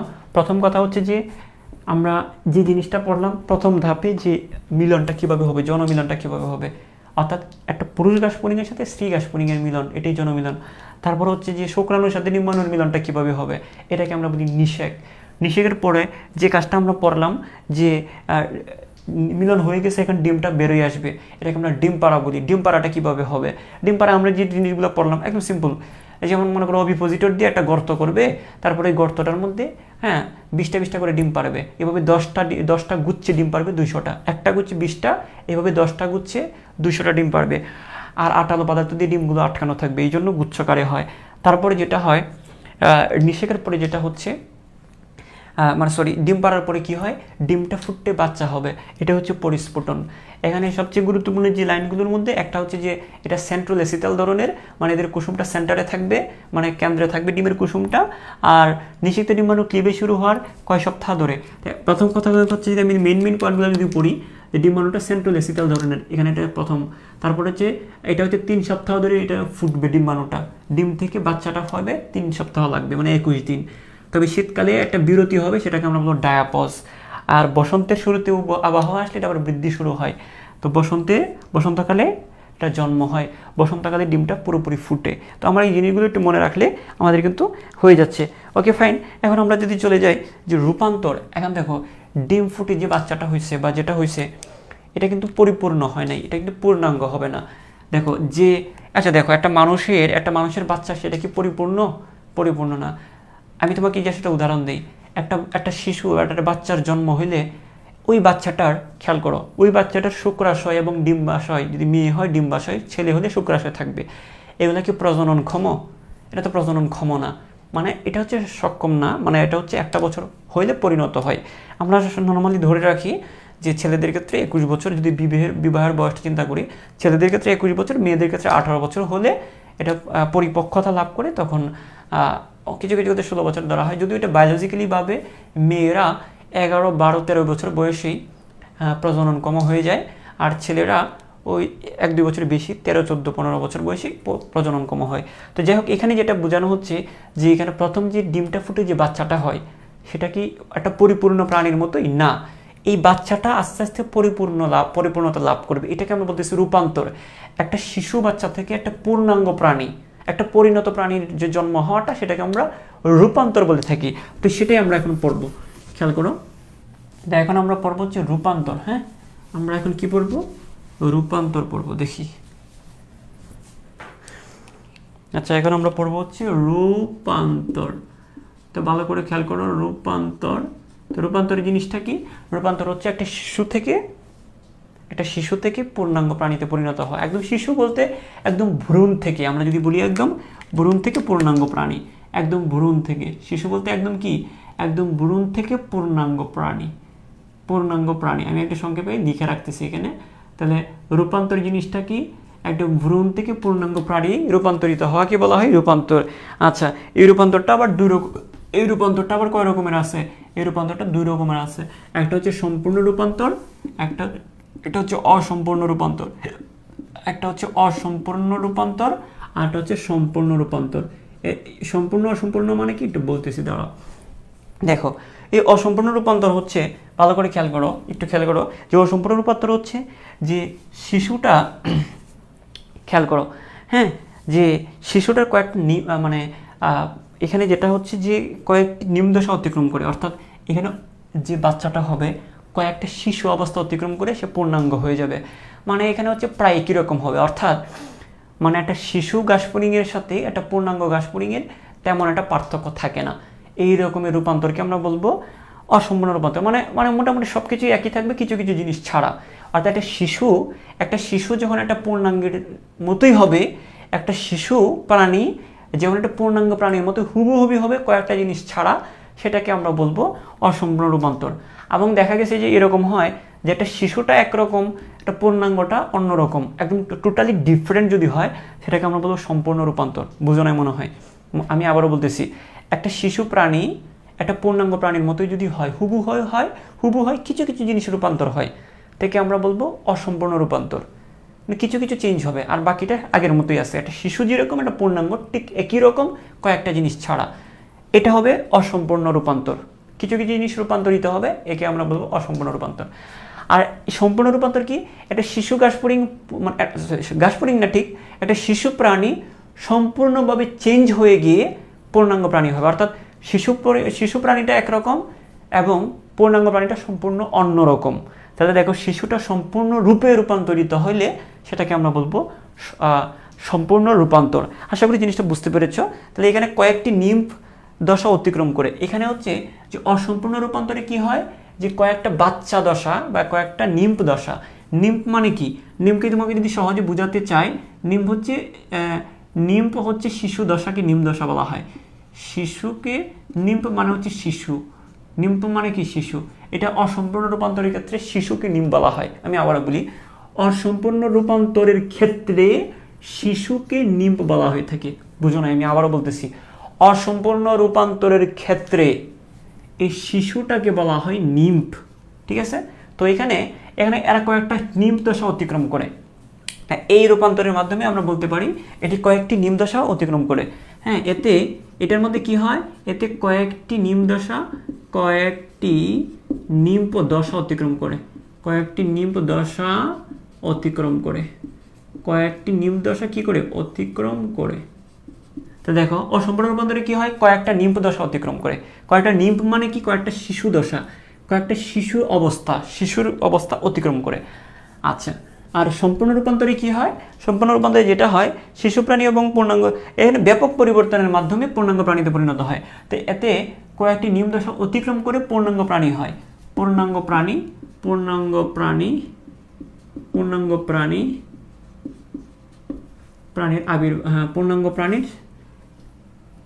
প্রাণীর আবির্ভাব হয়। হ্যাঁ, এখানে হচ্ছে আমরা এই জায়গায় বলবো কি, এখানে হচ্ছে কয়েকটা নিম্ন দশা অতিক্রম করে, আর এখানে বলবো যে ব্যাপক পরিবর্তনের মাধ্যমে। এখানে আমরা বলবো ব্যাপক পরিবর্তনের মাধ্যমে, এখানে হচ্ছে ব্যাপক পরিবর্তনের মাধ্যমে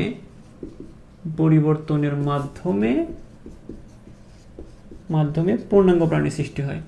পূর্ণাঙ্গ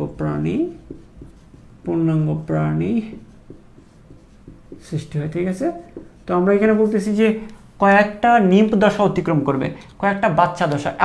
আমরা ছিলাম না, আমরা যখন প্রাপ্তবয়স্ক যাওয়ার আগে আমাদের একটা শিশু অবস্থা থাকে, তারপর আমরা তরুণ হই, তারপর আমরা যুবক, তারপর আমরা বৃদ্ধ হই। জিনিসটা এরকম, যেখানে কয়েকটা নিম্ফ দশা, কয়েকটা শিশু দশা অতিক্রম করে পূর্ণাঙ্গ প্রাণীর আবির্ভাব হবে। আর এখানে ব্যাপক পরিবর্তনের মাধ্যমে পূর্ণাঙ্গ, এখানে ব্যাপক বোঝানো হচ্ছে আর এখানে বোঝানো হচ্ছে কয়েকটি। আচ্ছা, এখানে আমরা যদি বলি, এখানে নিম্ফ মানে হচ্ছে শিশু, নিম্ফ মানে হচ্ছে কয়েকটি শিশু, মানে কয়েকটা পরিবর্তন। কয়েকটি নিম্ফ দশা মানে হচ্ছে কি, কয়েকটি পরিবর্তন হবে, আর এখানে হবে ব্যাপক পরিবর্তন। ঠিক আছে, আচ্ছা, আমরা আশা করি এটা বুঝতে পেরেছি। আর এখানে আমরা একটা জিনিস বলবো যে নিম্ফ দশা দেখতে প্রায় পূর্ণাঙ্গের মতোই, এখানে বেশি একটা পরিবর্তন হবে না। এখানে পূর্ণাঙ্গ প্রাণীটা যেরকম, শিশুটা প্রায় একই রকম। মানে আমরা বলতে পারি নিম্ফ দশা ও পূর্ণাঙ্গ প্রাণী দেখতে প্রায় একই রকম। নিম্ফ দশা মানে শিশুটা নিম্ফ দশা ও পূর্ণাঙ্গ প্রাণী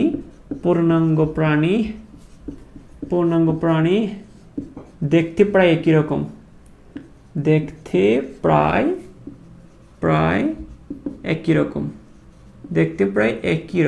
হ্যাঁ। আর এখানে দেখো, এখানে একটু ভিন্ন রকম। তাই এখানে নিম্ন দশা ও পূর্ণাঙ্গ প্রাণী দেখতে প্রায় একই রকম, এখানে হচ্ছে ভিন্ন রকম। আমরা যদি বলি যে ভিন্ন মানে কি, সম্পূর্ণ আলাদা। ভিন্ন বলতে এখানে কি, কোনো মিল নাই। এখানে শিশু প্রাণী ও পূর্ণাঙ্গ প্রাণীতে কোনো মিল নাই। শিশু প্রাণী ও পূর্ণাঙ্গ প্রাণীতে কোনো মিল নেই। আমরা কি বলবো, যে কোনো মিল নেই।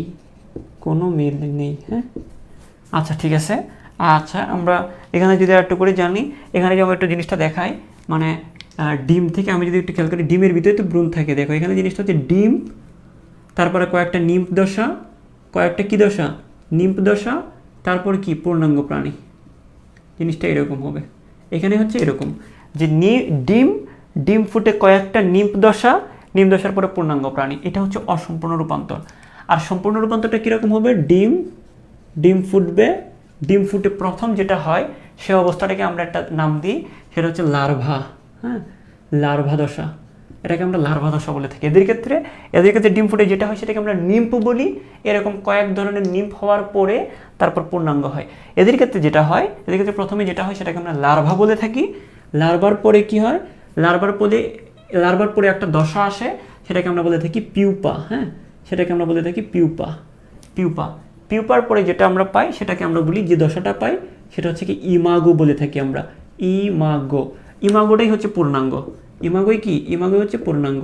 তাহলে দেখো এদের শিশুটাকে আমরা কি বলতেছি? এদের শিশু অবস্থাটাকে বলতেছি আমরা লার্ভা, আর পূর্ণাঙ্গটাকে বলতেছি আমরা ইমাগো।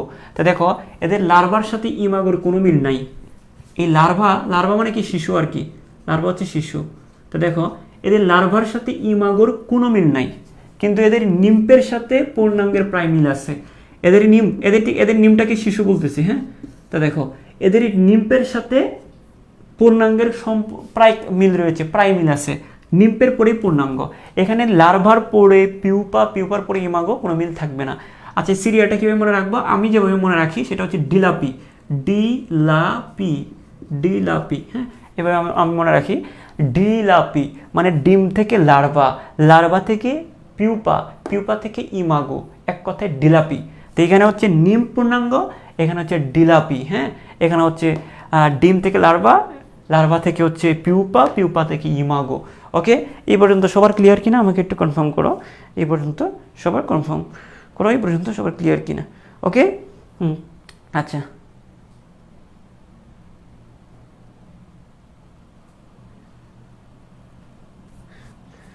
ওকে ওকে, আমরা এই পর্যন্ত বুঝছি কিনা আমরা বলি যেটা হচ্ছে ডিম, নিম্প এবং পূর্ণাঙ্গ, এটা ডিম, লার্ভা, পিউপা এবং ইমাগো।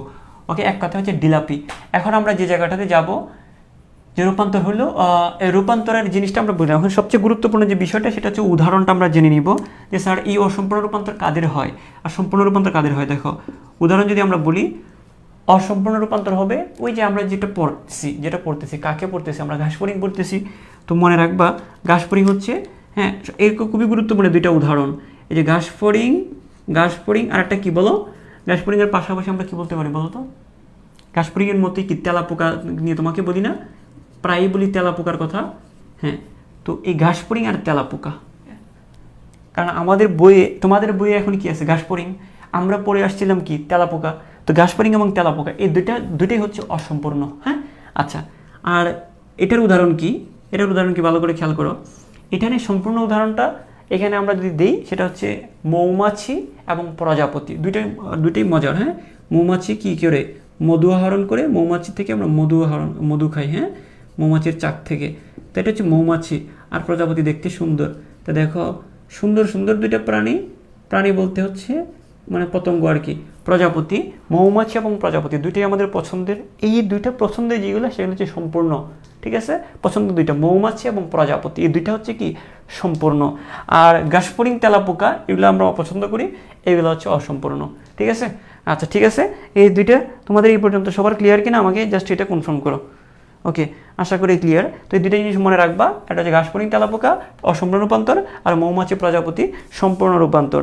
এই পর্যন্ত আশা করি তোমাদের ক্লিয়ার হয়ে যায়।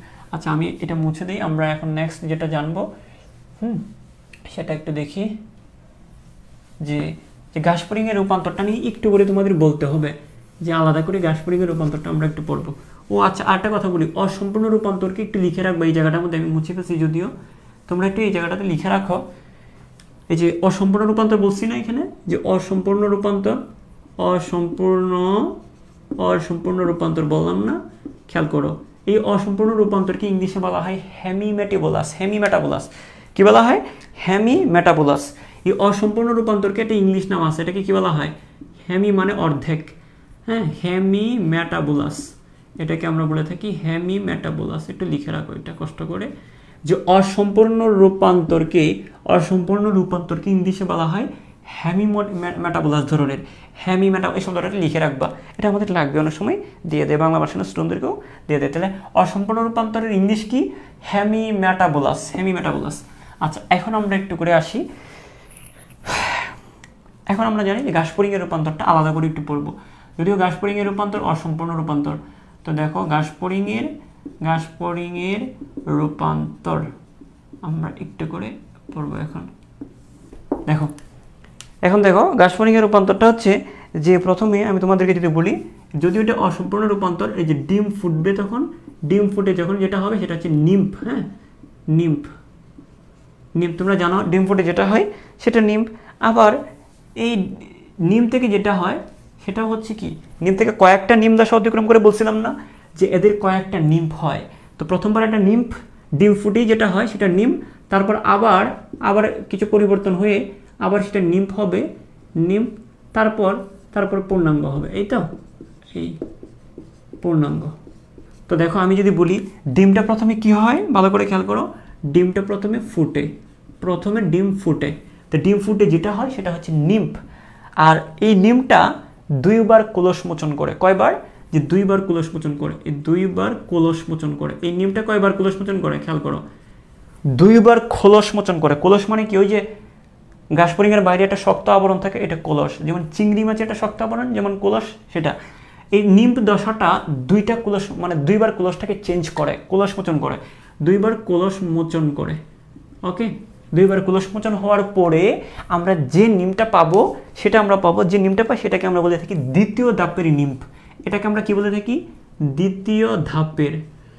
ভালো করে খেয়াল করো, দুইবার কোলসটা মোচন হওয়ার পর যে নিমটা আমরা পেয়ে থাকি সেটা হচ্ছে দ্বিতীয় ধাপের নিম্ফ। হ্যাঁ, এই দ্বিতীয় ধাপের নিমটা আবার তিনবার কোলস মোচন করে, আবার তিনবার কোলস মোচন করে। কোলস মানে কি, এই কোলস মানে ওই যে বাইরে যে শক্ত আবরণটা সেটা আবার মোচন করে, তিনবার কোলস মোচন হয়। ওই তিনবার কোলস মোচন হওয়ার পরে যে প্রাণীটা পাইলাম সেটা হচ্ছে পূর্ণাঙ্গ প্রাণী। তো ভালো করে খেয়াল করো, প্রথমে কি বললাম, ডিমটা ফুটে, ডিম ফুটে যেটা পাই, যে শিশুটা আমরা পেয়ে থাকি, যে শিশুটা আমরা পাই এটাকে আমরা বলি, যে শিশুটা আমরা পাই সেটাকে আমরা বলে থাকি, এই শিশুটাকে আমরা নিম্ফ বলে থাকি। এই নিম্ফের যে শক্ত আবরণটা বা যে কোলসটা সেটা দুইবার মোচন করে, দুইবার চেঞ্জ করে তার ক্লোশ, দুইবার ক্লোশ মোচন করার পরে দ্বিতীয় ধাপের একটা নিম্ফ তৈরি হয়। কি, দ্বিতীয় ধাপের নিম্ফ। তো এই দ্বিতীয় ধাপের নিম্ফটা আরও তিনবার ক্লোশ মোচন করবে, তারপর এটা পূর্ণাঙ্গ প্রাণীতে পরিণত হবে। এই পর্যন্ত তোমাদের ক্লিয়ার কিনা আমাকে বলো। আচ্ছা, দ্বিতীয় ধাপের নিম্ফে মনে রাখবা এদের ডানা পেট থাকে, দ্বিতীয় ধাপের নিম্ফ, আর এদের কি থাকে, এদের ডানা পেট থাকে, এদের ডানা পেট থাকে। এখন বলতে পারছো ডানা পেট জিনিসটা কি, ডানা পেট হচ্ছে, ডানা পেট থাকে। এখন হচ্ছে ডানা পেট জিনিসটা হচ্ছে মানে ঘাসফড়িংয়ের যে জায়গাটা থেকে ডানা গজায় সেটাকে বলা হয় ডানা পেট। তো ডানার মতো কিছু একটা অংশ, এরকম কিছু একটা অংশ থাকবে যেখান থেকে কি হবে, পরবর্তীতে ডানা গজাবে। ডানা পেট হচ্ছে যেখান থেকে ডানা গজায়। তো যাই হোক, দ্বিতীয় ধাপের নিম্ফে কি থাকে, ডানা পেট থাকে, ডানা পেট থাকে। তো এই জিনিসটা আশা করি এই পর্যন্ত সবার তোমাদের ক্লিয়ার। দেখো এই জিনিসটা এতটা কনফিউজিং, তোমাদের বই এতটা কনফিউজিং, মানে বুঝতে গেলে খবর হয়ে গেছে। মানে এটা আমি তখন বের করতে গিয়ে আমরা এইচএসসিতে পুরাটা ক্লিয়ার হয়নি, কিছু কনফিউশন থেকেই গিয়েছিল স্যার অনেকবার বোঝানোর পরেও। মানে এত জটিল করে প্যারাগ্রাফ আকারে 1 পৃষ্ঠার মতো লিখছে তোমাদের বইয়ে, বোঝাটা খুব টাফ। আসলে এই জিনিসটা খুব সহজ, দেখো বুঝে গেলে সহজ আর কি। দেখো ডিমটা ফুটে যেটা হয় সেটা নিম্ফ বা শিশু। এখন ওই শিশুটার আবার দুইবার কোলস মোচন হবে, তখন সেটাকে আমরা বলি নিম্ফ। ঠিক আছে, এখন মানে সেটাকে আমরা নিম্ফ বলবো, দ্বিতীয় ধাপের নিম্ফ।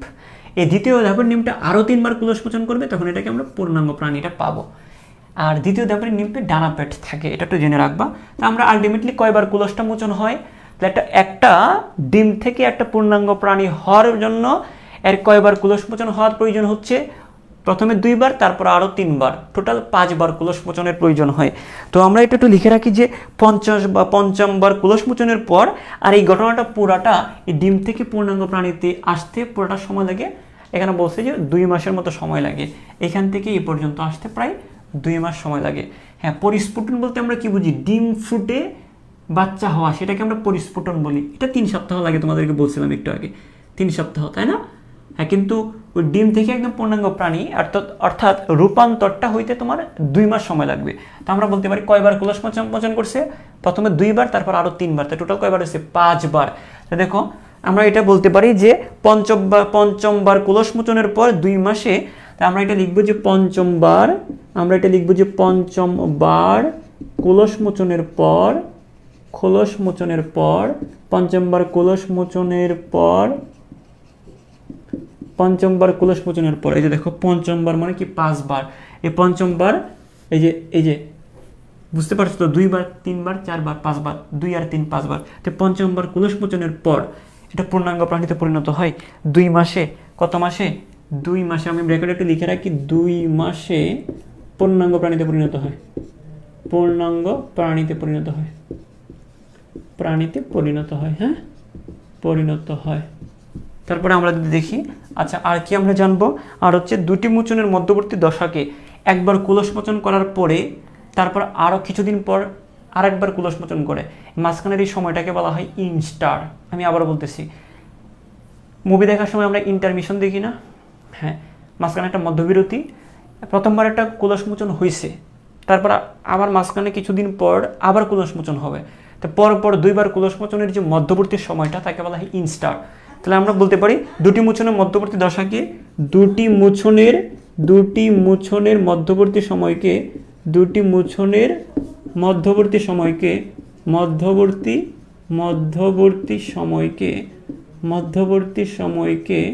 ইনস্টার বলে। মধ্যবর্তী সময়কে কি বলে? ইনস্টার বলে। ঠিক আছে, দুটি মোচনের মধ্যবর্তী সময়কে কি বলে? ইনস্টার বলে। আশা করি এতটুকু বুঝছো তোমরা। আচ্ছা, এতটুকু আশা করি তোমাদের ক্লিয়ার। তো এই জিনিসগুলো ওকে ফাইন। তো আমরা এই জিনিসগুলো মুছে দিলাম। এখন আমরা আরেকটা জিনিসে ঢুকবো, যে ঘাসফড়িংয়ের যে রূপান্তরে কি কি হরমোন, কিছু হরমোনের ভূমিকা রয়েছে, এগুলো একটু আমরা পড়বো। ঘাসফড়িংয়ের রূপান্তরে হরমোনের ভূমিকা, রূপান্তরে হরমোনের ভূমিকা, কি কি হরমোন রয়েছে, এটা হচ্ছে ঘাসফড়িংয়ের সর্বশেষ কঠিন টপিক। সেটা হচ্ছে যে একটা হচ্ছে ইন্টারসেরিব্রাল গ্রন্থিকোষ, প্রোথোরাসিক গ্রন্থি, কর্পোরা অ্যালাটা এবং কর্পোরা কার্ডিয়াক। হ্যাঁ, আমরা এগুলো একটু লিখে দিচ্ছি, একটু করে কঠিন মনে হচ্ছে, আমি যখন চিত্র এঁকে বুঝিয়ে দিব সহজ হবে।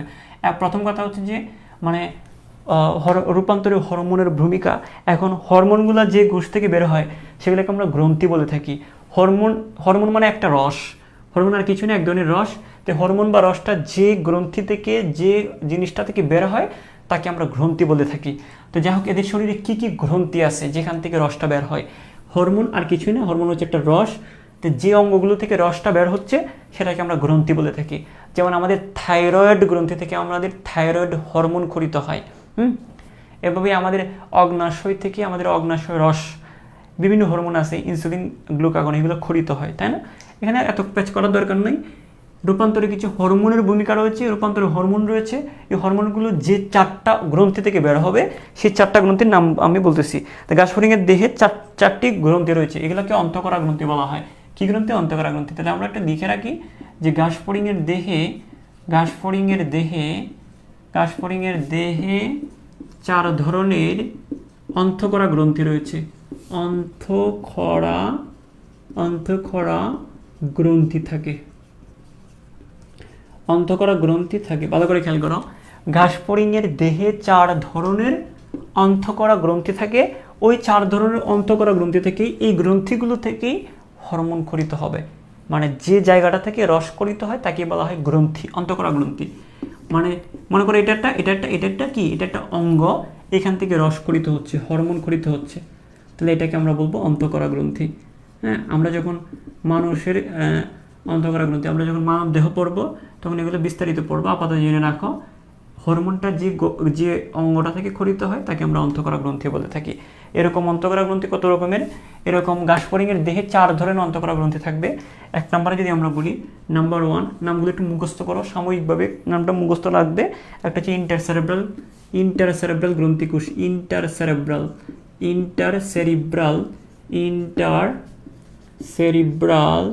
গ্রন্থিকোষ, এটা কষ্ট করে মুখস্থ করো। ইন্টারসেরিব্রাল গ্রন্থিকোষ একটু লাগবে আমাদের এখনই। 2 নম্বরে যদি আমরা বলি যে কর্পোরা অ্যালাটা এবং কর্পোরা কার্ডিয়াকা। হ্যাঁ, কর্পোরা অ্যালাটা এবং কি কর্পোরা কার্ডিয়াকা, একটু করে আমরা মুখস্থ করার চেষ্টা করব। এটা হচ্ছে কর্পোরা অ্যালাটা,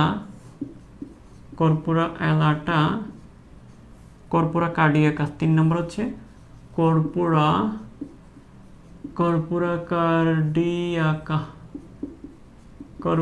কার্ডিয়াকা। 4 নম্বরে আসে আমরা বলবো প্রোথোরাসিক গ্রন্থি, প্রোথোরাসিক। এখন হয়তো কঠিন লাগতেছে, আসলে সহজ আছে, প্রোথোরাসিক গ্রন্থি। তবে নামগুলো একটু মুখস্থ করার চেষ্টা করো। দেখো এই 2টা নাম কমন কিন্তু, কর্পোরা অ্যালাটা, কর্পোরা কার্ডিয়াকা, এই 2টা কিন্তু, হ্যাঁ, এটা মনে রাখা যাবে তুমি যদি একটু খেয়াল করে পড়ো। এটা হচ্ছে কর্পোরা অ্যালাটা, এটা কি কর্পোরা কার্ডিয়াকা। ঠিক আছে, তো এই 2টা গ্রন্থি তোমার যদি মনে রাখো তাহলে আমরা জিনিসটা সহজেই করতে পারবো। এটা হচ্ছে কর্পোরা অ্যালাটা, একটা কি কর্পোরা কার্ডিয়াকা। তাহলে এদের দেহে 4 ধরনের গ্রন্থি থাকে যেখান থেকেই হরমোনগুলো বের হয় এবং রূপান্তরে ভূমিকা রাখে। তো কত ধরনের গ্রন্থি আছে? একটা হচ্ছে ইন্টারসেরেব্রাল গ্রন্থিকোষ, একটা হচ্ছে কর্পোরা অ্যালাটা, কর্পোরা কার্ডিয়াকা, প্রোথোরাসিক গ্রন্থি। হ্যাঁ, একটু কষ্ট করে এই নামগুলো একটু করে মুখস্থ করে, তাহলে আমি চিত্র দিয়ে জিনিসটা বুঝিয়ে দিব। এটা কিন্তু একটা কঠিন টপিক। হ্যাঁ, আসলে গাছপরিঙের এই জিনিসগুলো একটু সহজ করে লিখলে তোমাদের একটু সহজ লাগতো, আসলে এই জিনিসটাও একটু কঠিন। আমি এখন এই 4টা গ্রন্থির চিত্র দিয়ে পড়া দিলে তোমাদের আর কঠিন লাগবে না। তাই আমি এটা পড়ায় দিচ্ছি চিত্র দিয়ে। তো 4টা গ্রন্থির নাম মনে রাখো। রূপান্তরে হরমোনের ভূমিকা। তাহলে আমরা কি পড়তেছি? আমরা পড়তেছি হচ্ছে রূপান্তরে হরমোনের ভূমিকা। তো এই 4টা গ্রন্থি আমি একে দেখাচ্ছি তোমাদের, ভালো করে খেয়াল করো। আমরা যদি এরকম করি, ধরো এটা হচ্ছে, আমরা ধরে নিচ্ছি এটা হচ্ছে প্রোথোরাসিক গ্রন্থি, এটা হচ্ছে প্রোথোরাসিক গ্রন্থি। হ্যাঁ, এটা ধরো প্রোথোরাসিক গ্রন্থি। হ্যাঁ, এটা হচ্ছে প্রোথোরাসিক গ্রন্থি, ঠিক আছে। ধরো চিত্রটা আমি আগে তোমাদেরকে একে দেখাচ্ছি, তারপর তোমাদের ক্লিয়ার হবে জিনিসটা। আচ্ছা, এরকম কিছু। তাহলে দেখো, এটা হচ্ছে, তো আমি তোমাদেরকে যদি বলি যে দেখো এই জায়গায় হচ্ছে, ধরো এখানে কতগুলো, এগুলো হচ্ছে ইন্টারসেরেব্রাল গ্রন্থিকোষ, মানে এইগুলোকে বলবো আমরা কি? ইন্টারসেরেব্রাল গ্রন্থিকোষ। ভালো করে খেয়াল করো, এগুলোকে বলবো আমরা ইন্টারসেরেব্রাল গ্রন্থিকোষ, ঠিক আছে। ইন্টারসেরেব্রাল গ্রন্থিকোষগুলোর কাজ কি তোমাদেরকে বলবো। আগে দেখো, এটা হচ্ছে ইন্টারসেরেব্রাল গ্রন্থিকোষ, এদের কাজ আমরা আগে পড়বো, আগে নামগুলো পড়ে ফেলি। আচ্ছা, ক্যামেরাটা মনে হয় নড়ে গেছে, একটু দাঁড়াও, একটু নড়ে গেছে মনে হয়, একটু দাঁড়াও তো। আচ্ছা, সব কিছু ঠিক আছে কিনা, নাকি ক্যামেরাটা নড়ে গেছে? একটু দেখো।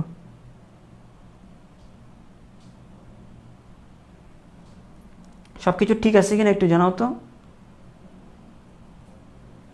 নাকি ক্যামেরা নড়ে গেছে?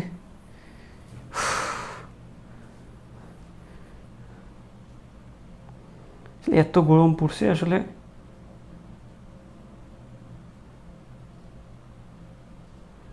হ্যাঁ, আচ্ছা ঠিক আছে, ফাইন। আমরা বলতে পারি এইটা হচ্ছে, আমরা যে 4 ধরনের গ্রন্থিকোষের কথা বলছিলাম, এটা হচ্ছে ইন্টারসেরেব্রাল গ্রন্থিকোষ, ঠিক আছে। আর এগুলো হচ্ছে কর্পোরা কার্ডিয়াকা, তারপর হচ্ছে কর্পোরা অ্যালাটা। হ্যাঁ, কর্পোরা কার্ডিয়াকা, কর্পোরা অ্যালাটা, 3টা জিনিস তোমরা এখানে পাবা। 4 নম্বরটা একটু নিচের দিকে থাকবে। 4 নম্বরটা কি থাকবে? একটু নিচের দিকে থাকবে। তো কর্পোরা কার্ডিয়াকার যে কাজটা, সেটা হচ্ছে কর্পোরা অ্যালাটার কাজগুলো আমি তোমাদেরকে আগে বলে নিই। আমি আগে নামগুলো একটু লিখে ফেলে ভালো হয়। এটা হচ্ছে ইন্টারসেরিব্রাল গ্রন্থিকোষ, এটা হচ্ছে ইন্টারসেরিব্রাল গ্রন্থিকোষ। হ্যাঁ, ইন্টারসেরিব্রাল গ্রন্থিকোষ মানে এটা হচ্ছে ঘাসফড়িংয়ের যে মস্তক, ঘাসফড়িংয়ের যে মস্তিষ্কটা, ভালো করে খেয়াল করো। ঘাসফড়িংয়ের মস্তিষ্কের মধ্যে এটা থাকবে, এটা হচ্ছে মস্তিষ্ক। হ্যাঁ, এটা কোথায় থাকবে? আমরা যদি বলি ঘাসফড়িংয়ের মস্তিষ্কের মধ্যে, এটা ঘাসফড়িংয়ের মস্তিষ্ক। আর মস্তিষ্কের মধ্যেই যে কোষগুলো থাকবে, এটা হচ্ছে ইন্টারসেরিব্রাল গ্রন্থিকোষ। এটা কোথায় থাকবে? এগুলো হচ্ছে মস্তিষ্কের ভিতরে থাকবে, মস্তিষ্কের ভিতরে। হ্যাঁ, মস্তিষ্কে থাকবে। ওকে, ফাইন। এখন আমরা যেটা দেখি, এটাকে আমরা কি বলবো? এই যে দেখো, এটাকে আমরা বলবো, এটা হচ্ছে কর্পোরা কার্ডিয়াকা। এটাকে আমরা বলবো কর্পোরা কার্ডিয়াকা, কার্ডিয়াকা। হ্যাঁ, আচ্ছা, তাহলে এটা একটা কর্পোরা কার্ডিয়াকা, ওই পাশেও কিন্তু সেম, এটাও কিন্তু কর্পোরা, আমি সংক্ষেপে লিখতেছি কর্পোরা, কর্পোরা কার্ডিয়াকা। আর এইগুলোর নাম কি? এটার নাম কি? ভালো করে খেয়াল করো, এটার নাম হচ্ছে, বলো তো কি বলছিলাম? এটা কর্পোরা অ্যালাটা। হ্যাঁ, কর্পোরা অ্যালাটা। তো এটা আমি এই পাশে লিখি, এটা হচ্ছে কর্পোরা অ্যালাটা,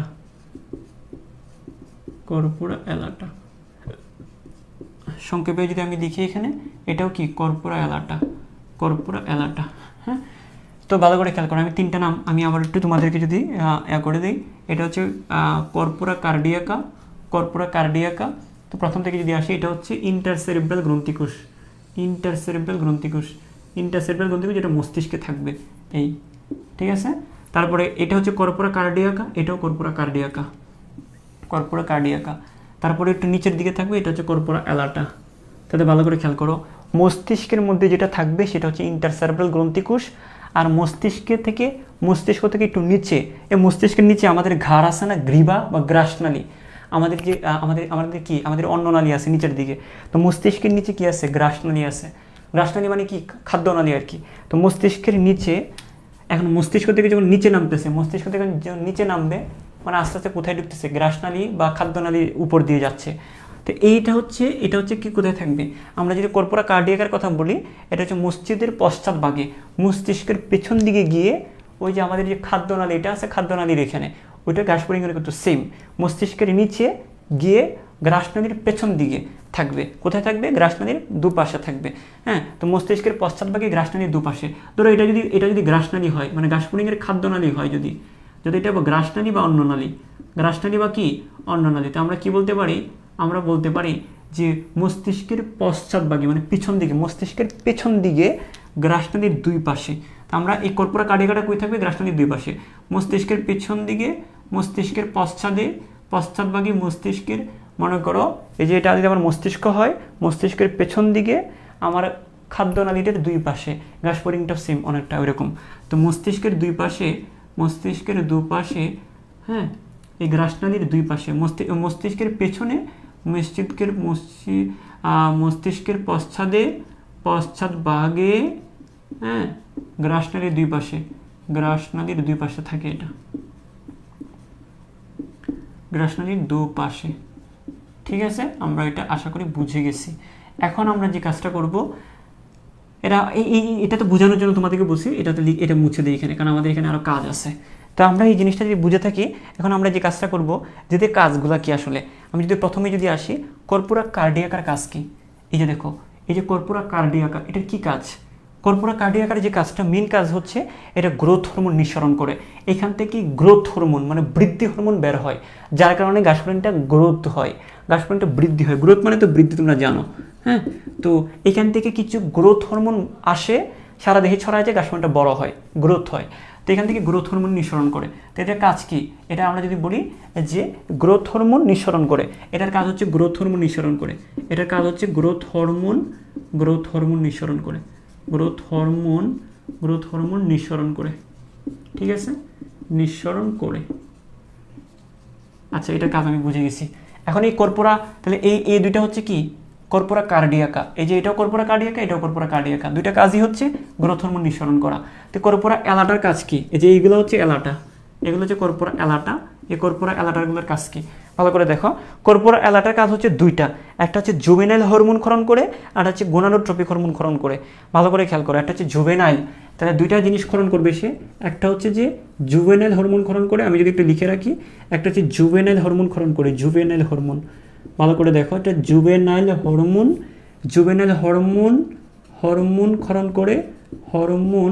ক্ষরণ করে, ঠিক আছে? একটা হচ্ছে জুভেনাইল হরমোন ক্ষরণ করে, আরেকটা কি বলো? আরেকটা হচ্ছে যেটা হচ্ছে আমরা যদি বলি যে জুভেনাইল হরমোনের পাশাপাশি যে গোনাডোট্রপিক হরমোন। স্যার গোনাডোট্রপিক হরমোনটা কি? আমি তোমাদেরকে বলতেছি, একটু দাঁড়াও। এই দুইটা হরমোন ক্ষরণ করে, গোনাডোট্রপিক হরমোন ক্ষরণ করে।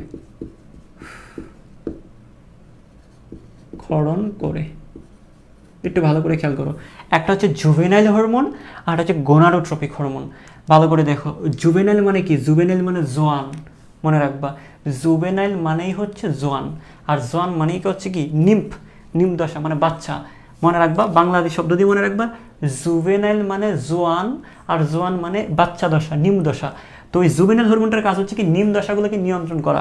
হ্যাঁ, নিম দশার বৈশিষ্ট্য নির্ধারণ করা, নিম দশা দীর্ঘ হয়। তো নিম দশার বৈশিষ্ট্যগুলোকে সে কি করবে? নির্ধারণ করবে, যে নিম দশাগুলো কেমন হবে।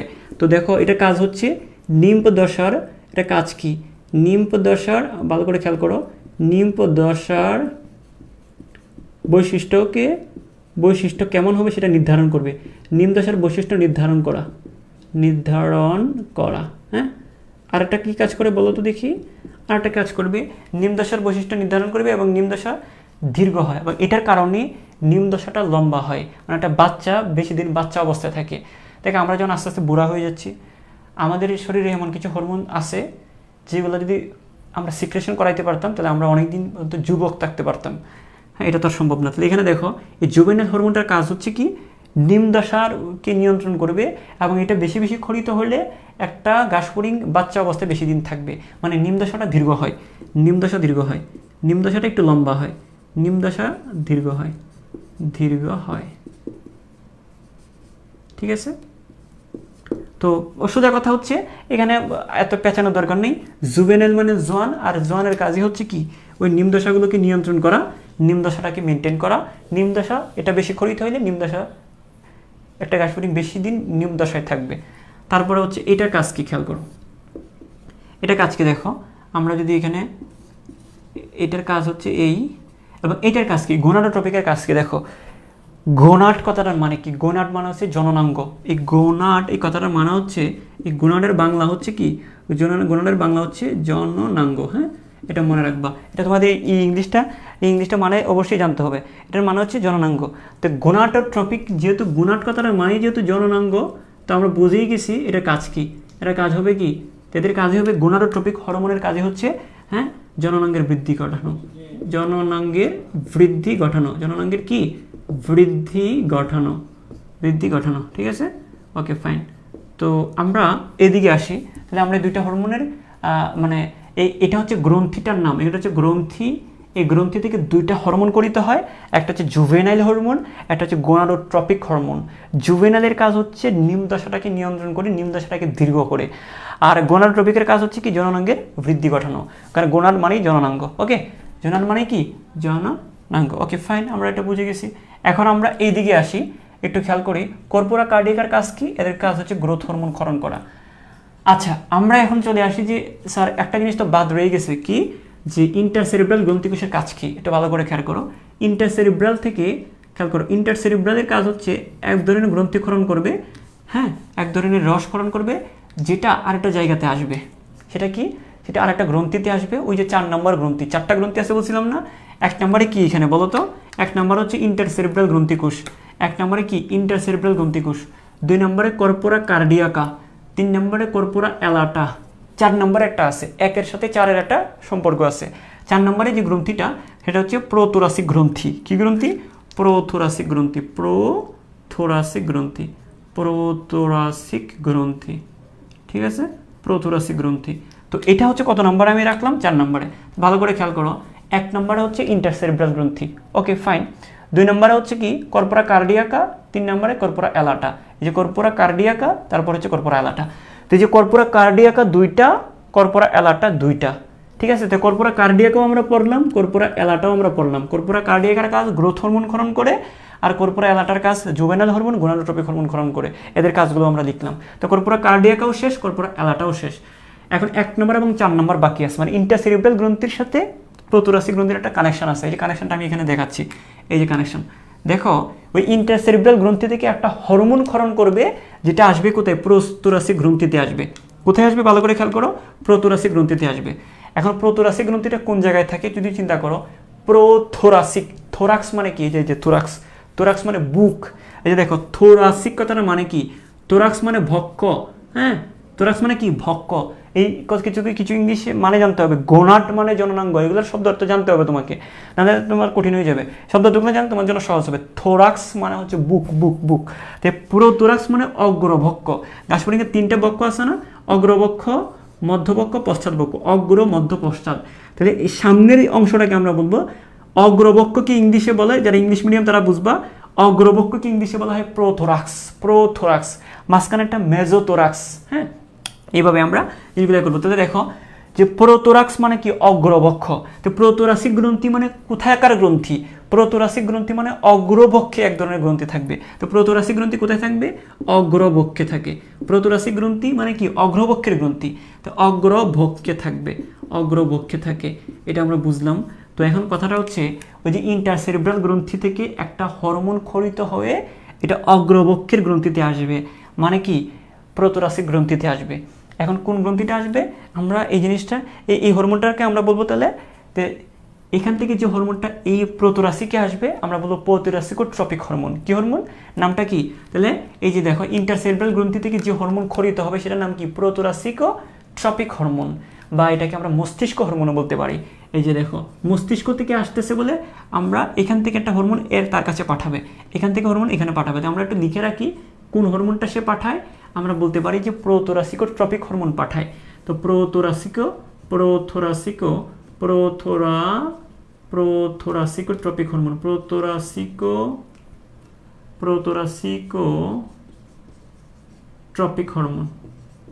ট্রপিক হরমোন পাঠায়। ট্রপিক হরমোন পাঠায়, এটাকে আমরা কি বলতে পারি, এটাকে আমরা মস্তিষ্ক হরমোনও বলি। মস্তিষ্ক হরমোন কোথায় পাঠাচ্ছে, আমরা একটু সংক্ষেপে লিখি, মস্তিষ্ক হরমোন, প্রোথোরাসিকোট্রপিক হরমোন বা মস্তিষ্ক হরমোন। তাহলে দেখো প্রোথোরাসিকোট্রপিক হরমোন কোথায় পাঠাচ্ছে, প্রোথোরাক্সে পাঠাচ্ছে, প্রোথোরাসিক গ্রন্থিতে পাঠাচ্ছে। তো আমি সংক্ষেপে যদি এটা বলি, এই যে এই যে ট্রপিক, হ্যাঁ, তা আমরা যদি বলি যে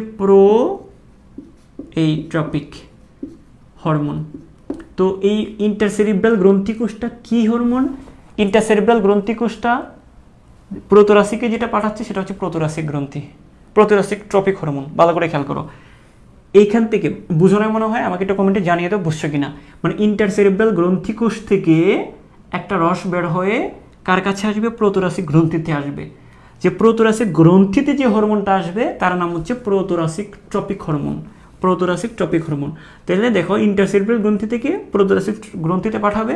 তো প্রোথোরাসিক গ্রন্থিতে যে হরমোনটা আসতেছে তাকে আমরা বলবো প্রোথোরাসিক ট্রপিক হরমোন। তাহলে দেখো প্রোথোরাসিক ট্রপিক কে ক্ষরণ করে, ভুল করবা না কিন্তু, এটাকে প্রোথোরাসিকে আসতেছে বলে আমরা নাম দিছি, মানে প্রোথোরাসিক গ্রন্থিতে আসতেছে বলে নাম দিছি আমরা প্রোথোরাসিক ট্রপিক হরমোন। তো এটার নাম হবে প্রোথোরাসিক ট্রপিক হরমোন। কার কাছে, তো দেখো এটাকে আমরা মস্তিষ্ক থেকে আসতেছে বলে আমরা একটা মস্তিষ্ক হরমোনও বলতে পারি। তো আসার পরে যে কাজটা হয়, এটা যখন মানে এই প্রোথোরাসিক ট্রপিক হরমোনটা যখন সে ক্ষরণ করবে, এটা এখানে আসবে, এই হরমোনের প্রভাবে তখন এই প্রোথোরাসিক গ্রন্থিতে আরেকটা হরমোন ক্ষরণ করবে, যেটাকে আমরা বলি অ্যাকডাইসন হরমোন। কি হরমোন, এটাকে আমরা বলবো অ্যাকডাইসন হরমোন। তাহলে আরেকটা গ্রন্থি আরেকটা হরমোন সে ক্ষরণ করবে, নাম কি, অ্যাকডাইসন হরমোন। ওই অ্যাকডাইসন হরমোনের কারণে অ্যাকডাইসন হরমোন ক্ষরণ করবে। এই অ্যাকডাইসন হরমোনের কারণে যেটা হয় সেটা হচ্ছে মোল্টিং হয়। মোল্টিং মানে কি, কোলস মোচন, কোলস চেঞ্জ করে, গাছফড়িং কি করে, কোলস মোচন করে। তো এটার কারণে কি হয়, মোল্টিং হয়, যার কারণে কি হয়, মোল্টিং বা কুলস মোচন হয়, যার কারণে গাছফড়িং কুলস মোচন হয়, মোল্টিং হয় বা কুলস মোচন হয়, বা কি হয়, কুলস মোচন নিয়ন্ত্রণ করে, কুলস মোচন নিয়ন্ত্রণ করে, হ্যাঁ নিয়ন্ত্রণ করে, কুলস মোচন নিয়ন্ত্রণ করে। বুঝছো কিনা আমাকে একটু বলো, নিয়ন্ত্রণ করে। আমরা এটা এইভাবে চিত্র দিয়ে পড়লে সহজ হয়ে যাবে, নিয়ন্ত্রণ করে, ঠিক আছে। তো আমরা অ্যাকডাইসন হরমোন ছাড়ে, আমি একটু সংক্ষেপে লিখলাম, অ্যাকডাইসন হরমোন ছাড়ে। দেখো এই পুরো জিনিসটা তোমরা বুঝতে পেরেছো কিনা আমাকে একটু ভালো করে জানাও, এই পর্যন্ত সবার তোমাদের ক্লিয়ার কিনা, ঠিক আছে। তাহলে আমরা জিনিসগুলো আমরা অল্প আর একটু পরে আমরা এই চ্যাপ্টারটা ক্লোজ করব। তো এতটুকু তোমাদের সবার ক্লিয়ার কিনা আমাকে একটু কনফার্ম করো। ওকে, হ্যাঁ ম্যাক্সিমাম বলতেছো ক্লিয়ার। আমি পুরো জিনিসটা আবার একটু করে দিচ্ছি, কারণ এই জিনিসটা আসলে অনেক জটিল। তুমি যদি এভাবে বুঝে পড়ো, হ্যাঁ, তাহলে তোমাদের কাছে সহজ হবে। তা আমি তোমাকে আবারও একটু বলি যে গাছফড়িংয়ের যে হরমোনগুলো 4টা গ্রন্থি থেকে করিত হয়। হরমোনগুলো কয়টা গ্রন্থি থেকে করিত হয়, 4টা গ্রন্থি থেকে। কোথায় বললাম, সবার উপরে যেটা হচ্ছে ইন্টারসেরিব্রাল গ্রন্থি, হ্যাঁ ইন্টারসেরিব্রাল গ্রন্থি। তারপরে দুই পাশে যে দুইটা, এটা হচ্ছে কার্ডিয়াক গ্রন্থি। তারপর নিচের দিকে যেটা, সেটা হচ্ছে কর্পোরা অ্যালাটা। তারপরে হচ্ছে 4 নম্বরে আছে একটা নিচের দিকে, এটা হচ্ছে, হ্যাঁ এটা বুকে থাকবে, অগ্রবক্ষে থাকবে, এটাকে আমরা বলি প্রোথোরাসিক গ্রন্থি। তাহলে কি পাইলাম, 1টা 2টা 3টা, এই যে 4টা। Okay fine. এখন যে জিনিসটা বুঝলাম যে কার্ডিয়াকের কাজ হচ্ছে গ্রোথ হরমোন ক্ষরণ করা, আর কর্পোরা অ্যালাটার কাজ হচ্ছে জুভেনাইল হরমোন আর কি গোনাডোট্রপিক হরমোন ক্ষরণ করা। জুভেনাইল এবং গোনাডোট্রপিক, জুভেনাইল মানে কি, জুভেনাইল মানে জোয়ান, মানে নিম দশাগুলোকে নিয়ন্ত্রণ করবে। আর গোনাডোট্রপিকের কাজ হচ্ছে কি, গোনাড মানে জননাঙ্গের বৃদ্ধি নিয়ন্ত্রণ করবে। তাহলে আমার কার্ডিয়াকে শেষ, কর্পোরা অ্যালাটা শেষ। আমার ইন্টারসেরিব্রাল 1 নম্বর এবং 4 নম্বর একটা কানেকশন আছে, কি যে ইন্টারসেরিব্রাল গ্রন্থি থেকে থোরাসিক গ্রন্থিতে একটা হরমোন ক্ষরণ করবে, যার নাম হচ্ছে, এটার নাম অনুসারেই যেখানে ক্ষরণ হচ্ছে ওইটার অনুসারে থোরাসিক গ্রন্থিতে ক্ষরণ করতেছে, তাই নাম হচ্ছে প্রোথোরাসিকোট্রপিক হরমোন। তাহলে এখানে প্রোথোরাসিকোট্রপিক হরমোন নামে একটা হরমোন ক্ষরণ করবে। Okay fine. এখন এটা প্রোথোরাসিক গ্রন্থি এটা থাকে কোথায়, মানে আগে, মানে অগ্রে, থোরাসিক মানে বক্ষ, তাহলে অগ্রবক্ষে থাকে। আচ্ছা, তো ইন্টারসেরিব্রাল গ্রন্থিকোষ থেকে যে প্রোথোরাসিক গ্রন্থিটা ক্ষরিত হয়, সেটাকে আমরা বলে থাকি প্রোটোরাসিকোট্রপিক হরমোন। এতেও এই ইন্টারসেরিব্রাল গ্রন্থিকোষ থেকে যখন প্রোটোরাসিকোট্রপিক হরমোন ক্ষরণ করবে তখন প্রোটোরাসিক গ্রন্থিটা আরেকটা হরমোন ক্ষরণ করে, একডাইসন হরমোন ক্ষরণ করে। ওই একডাইসন হরমোনের কারণে মোল্টিং হয় বা কোলসমোচন করে। এই জিনিসগুলো অনেক গবেষণা করে বের করতে হয়েছে, অনেক পেইন কিন্তু মানে এই জিনিসগুলো আরও অনেক জটিল, কিন্তু তোমাদের বই যতটুকু আছে অতটুকুর উপর ভিত্তি করে সহজ করে আমি চিত্র দিয়ে পড়ানোর চেষ্টা করেছি। এর থেকে আমার মনে হয় না যে আর সহজভাবে সম্ভব, মানে জিনিসগুলো ভেঙে ভেঙে পড়লে তুমি কিন্তু পড়াটা মুখস্থ করাটা সহজ হয়ে যাবে। Okay fine. তো আশা করি তোমরা এই জিনিসগুলো অনুধাবন করতে পেরেছো এবং এভাবেই তোমরা নোটটা করে রাখবা। আচ্ছা ঠিক আছে।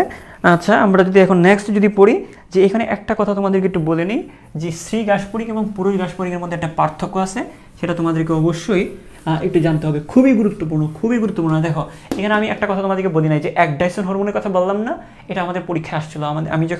আমি তো যেবার পরীক্ষা দিয়েছিলাম এইচএসসি পরীক্ষা, তখন আসছিল যে এই ঘাসফড়িংয়ের খোলসমোচন নিয়ন্ত্রিত হয় কোন হরমোনের কারণে। একটু লিখে রাখো, তো একটু আগে পড়াইছি। ঘাসফড়িংয়ের খোলসমোচন নিয়ন্ত্রিত হয় কোন হরমোনের প্রভাবে।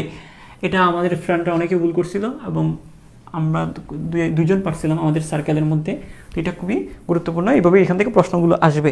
আচ্ছা এখন তোমাদেরকে আরেকটা কথা বলি, একটু করে বলি, সেটা হচ্ছে যে নিমদশা। এখানেও একটা বহুপদী প্রশ্ন আরেকটা আসছিল, এখন যেটা পড়াচ্ছি, যে নিম্ফ এবং পূর্ণাঙ্গের মধ্যে পার্থক্য আছে কয়েকটা, এইগুলো আমাদের পরীক্ষায় আসছিল। এটা বহুপদী সমাপ্তি সূচক আছে না, 1 2 1 2 3 এরকম আসছিল। তো এটা হচ্ছে নিম্ফ দশা, খেয়াল করো, এটা হচ্ছে নিম্ফ দশা আর হচ্ছে পূর্ণাঙ্গ, এদের মধ্যে কিছুটা পার্থক্য আছে, সেটা আমরা বলবো। এক নম্বর হচ্ছে, তোমরা তো বুঝেই যাচ্ছ, আকারের একটা পার্থক্য থাকবে। নিম্ন দশা আকারে ছোট, পূর্ণাঙ্গটা আকারে বড় হবে, সিম্পল। তারপরে জননাঙ্গের একটা পার্থক্য থাকবে, এদের জননাঙ্গ অপরিণত থাকবে অথবা থাকবে না, এদের জননাঙ্গ থাকবে, পূর্ণাঙ্গ থাকবে।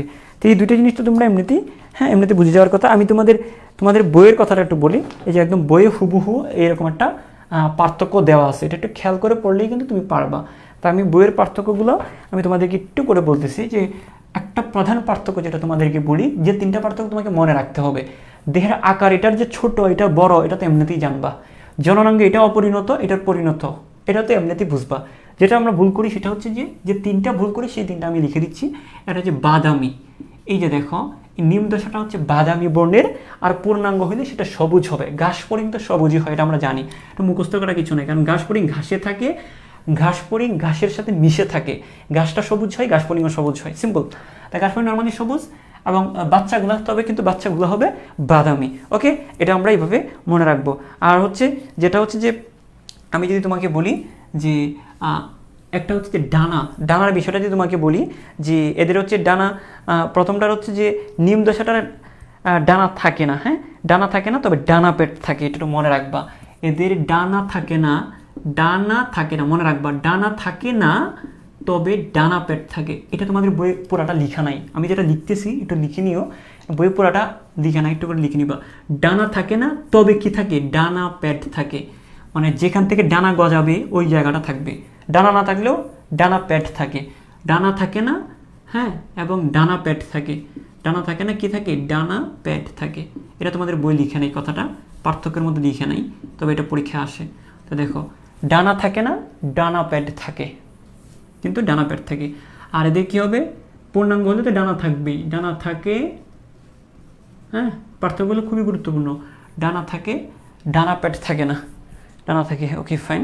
আমরা যদি এটা বলি যে আর কি যদি বলতে পারি, আমরা ওই জননাঙ্গের কথাটা যদি একটু বলি, যে জননাঙ্গ অপরিণত থাকে, জননাঙ্গ অপরিণত থাকে,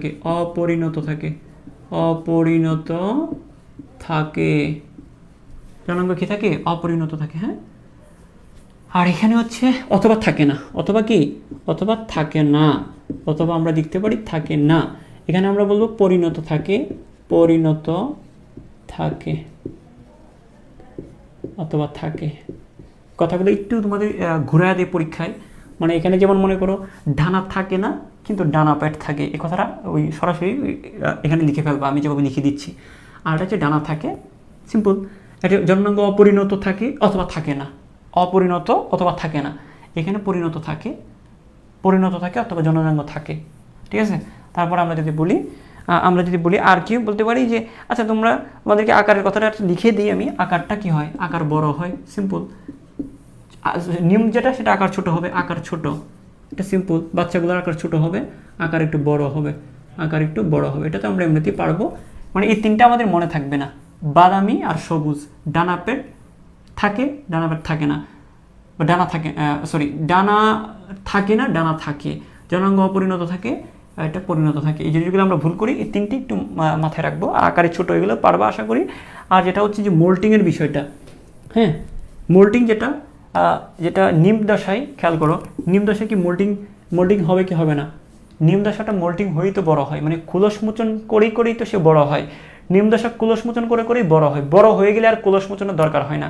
কেননা আমি তোমাকে একটু বলি, একটা ঘাসফড়িং যখন বড় হবে তখন তার দেহের আকারটা বড় হবে, তখন কিন্তু তার বাইরের আবরণটা ফেটে যায়, তখন এটা বাইরে কি হয়ে যায়, এটা ফেটে গিয়ে নতুন করে আবার আবরণ তৈরি হয়। কিন্তু একটা ঘাসফড়িং যদি বড় হয়ে যায়, বড় হয়ে কমপ্লিট হয়ে গেছে, পূর্ণাঙ্গ হয়ে গেছে, তখন কি আর দেহের আকারটা বাড়বে? আকার বাড়বে না, তখন কুলসমোচনেরও প্রয়োজন হয় না। তো এখানে আমরা বলতে পারি কুলসমোচন বা মোল্টিং, হ্যাঁ, এখানে মোল্টিং কি হবে, এই নিম্পের মোল্টিং হয়, কিন্তু পূর্ণাঙ্গের মোল্টিং দরকার আছে, বড় হবে না তো, আর পূর্ণাঙ্গ মানেই তো বড় হয়ে গেছে, মোল্টিং হয় না। ঠিক আছে, আরেকটা জিনিস আমরা পড়বো, ভালো করে খেয়াল করো। লাস্টে যদি আমরা একটু পড়ি যে এই তো আমাদের মনে হয় পড়া শেষ, এটাই আকারে ছোট থাকে, এটা আর কিছু নয়। তাহলে আমরা এখানে তিনটা প্রধান গুরুত্ব দিয়ে পড়বো, তারপরে আকারে ছোট, আকারে বড়, এটা এমনিতেই পারবো। মোল্টিং হয় না, এমনিতেই পারবো। কিন্তু এই দুইটা জিনিস একটু প্যাচ লাগাই আমরা, এটা বাদামি, এটা সবুজ। ঘাসফড়িং তো ঘাসে থাকে, সবুজই থাকবে, কিন্তু বাচ্চাটা বাদামি হবে। ডানা থাকে না, ডানা থাকে, জননাঙ্গ পরিণত থাকে, অপরিণত থাকে, এখানে পরিণত থাকে। তো এই পর্যন্ত তোমাদের ক্লিয়ার কিনা আমাকে একটু বলো। তাহলে আমাদের আরেকটু হালকা একটু টপিক আছে, তোমাদের এখনও যারা আমার সাথে যুক্ত আছো সবাইকে অনেক ধন্যবাদ। প্রচণ্ড গরম, আসলে 2 ঘন্টা না 3 ঘন্টাও আমি টানা ক্লাসে নিছি, কিন্তু প্রচুর গরম লাগতেছে। আসলে ফ্যানটা ছাড়লে আওয়াজ হবে, আবার একটা সমস্যা। আচ্ছা, এই জিনিসগুলো এভাবে গুছিয়ে আনো। আমরা আরেকটা জিনিস পড়ে আমরা ঘাসফড়িংটা শেষ করবো। আসলে ঘাসফড়িংটা যতটা কঠিন এবং পাশাপাশি ঠিক ততটাই বড়, বিশাল বড়। হ্যাঁ, আমরা রুই মাছ যেটা আমরা 6 ক্লাসে শেষ করে ফেলতে পারছিলাম, কিন্তু ঘাসফড়িংটা বিশাল বড় একটা টপিক। যাই হোক, আমরা আলহামদুলিল্লাহ এটা বড় একটা টপিক শেষ করে ফেলতে পারছি। এখন বাকিগুলো আমরা খুব কম সময়ে আশা করি শেষ করতে পারবো। দেখো, এখন ঘাসফড়িংয়ে যেটা আমরা জানতে চাচ্ছি যে ঘাসফড়িংটার দরকারটা কি। আমরা অনেক সময়, হ্যাঁ, ঘাসফড়িংয়ের উপকারিতা, হ্যাঁ, উপকারিতা বা গুরুত্ব, এখানে বলছে যে অর্থনৈতিক গুরুত্ব, ঘাসফড়িংয়ের অর্থনৈতিক গুরুত্ব, এটা তোমরা রিডিং দিলেও এমনিতেই পারবা। হ্যাঁ, এটা হচ্ছে তুমি, এটা খুব গুরুত্বপূর্ণ না। অর্থনৈতিক গুরুত্ব জিনিসটা আসলে পরীক্ষার জন্য গুরুত্ব না। ঘাসফড়িংয়ের অর্থনৈতিক গুরুত্ব পরীক্ষার জন্য গুরুত্বপূর্ণ না। তবে আমি কয়েকটা জিনিস বলে দিচ্ছি, ভালো করে খেয়াল করো। এটা তোমরা এমনিতে রিডিং দিলেও পারবা, তুমি বইয়ে একটু রিডিং দিবা, তাহলে তোমাদের কনসেপ্টটা আর একটু ক্লিয়ার হবে। তবে এখান থেকে ওই রকম আহামরি কিছু নাই। আচ্ছা, তাহলে আমি বলে দিই যে শস্যের ক্ষতিকর পোকা। 1 নম্বর কথা হচ্ছে যে এটা শস্যের জন্য ক্ষতিকর, পঙ্গপালগুলো ক্ষতিকর। তো 1 নম্বর হচ্ছে যে শস্যের ক্ষতিকর পোকা।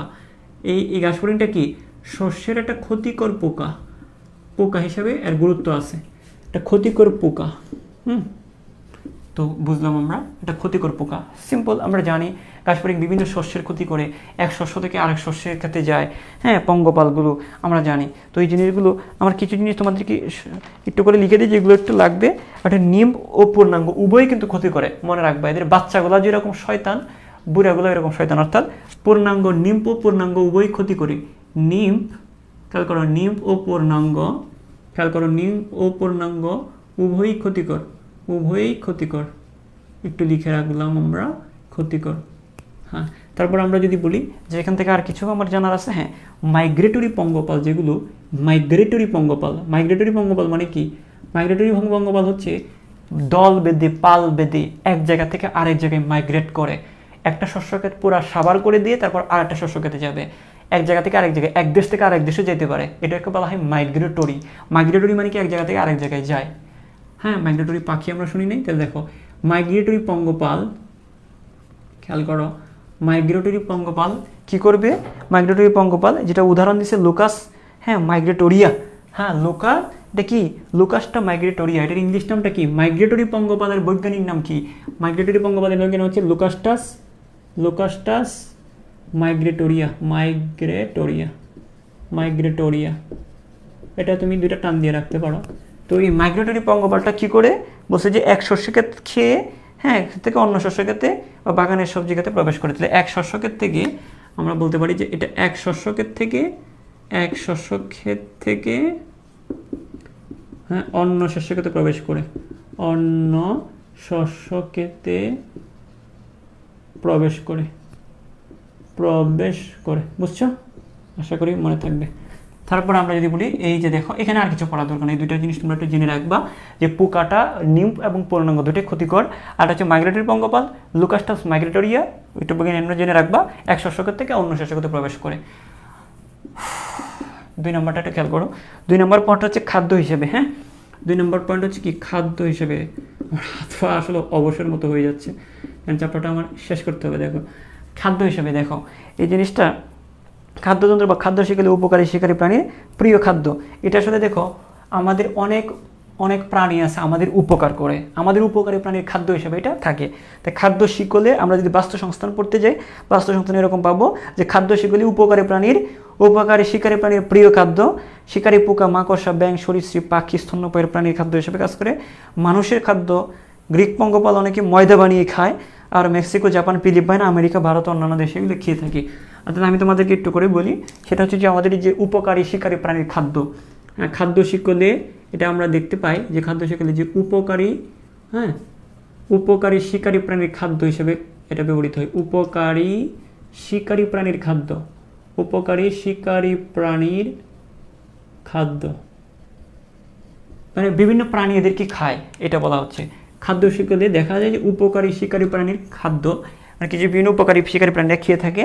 আমার শিকারী প্রাণীগুলো কি কি, শিকারী প্রাণীগুলো কি কি আমরা বলতে পারি যে শিকারী পোকা, আমরা বলতে পারি শিকারী পোকা, বিভিন্ন শিকারী পোকা বলতে পারি আমরা, মাকড়সা, ব্যাঙ, সরীসৃপ, এগুলা শিকারী পোকা, মাকড়সা, পোকামাকড় আর কি, মাকড়সা, তারপর হচ্ছে বলো ব্যাঙ, তারপর হচ্ছে সরীসৃপ,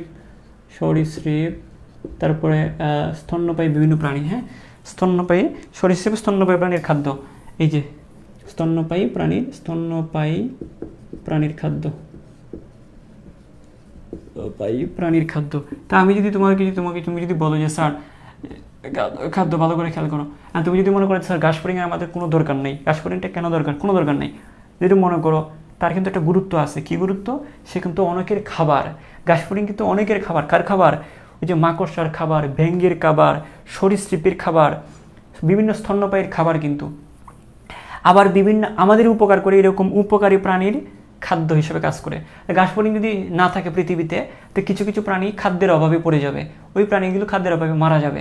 ওই প্রাণীগুলো মারা গেলে আর অনেক কিছু দেখা যাবে যে আমাদের উপকারে আরও অনেক কিছু মারা যাচ্ছে। তো এগুলো আমাদের জন্য কোনো না কোনো সরাসরি উপকার না করলেও এগুলো আমাদের খাদ্য শৃঙ্খলে দরকার। এবং কিছু কিছু ক্ষেত্রে উদ্ভট ঘটনা হচ্ছে মানুষের খাদ্য হিসেবে ব্যবহৃত হয়।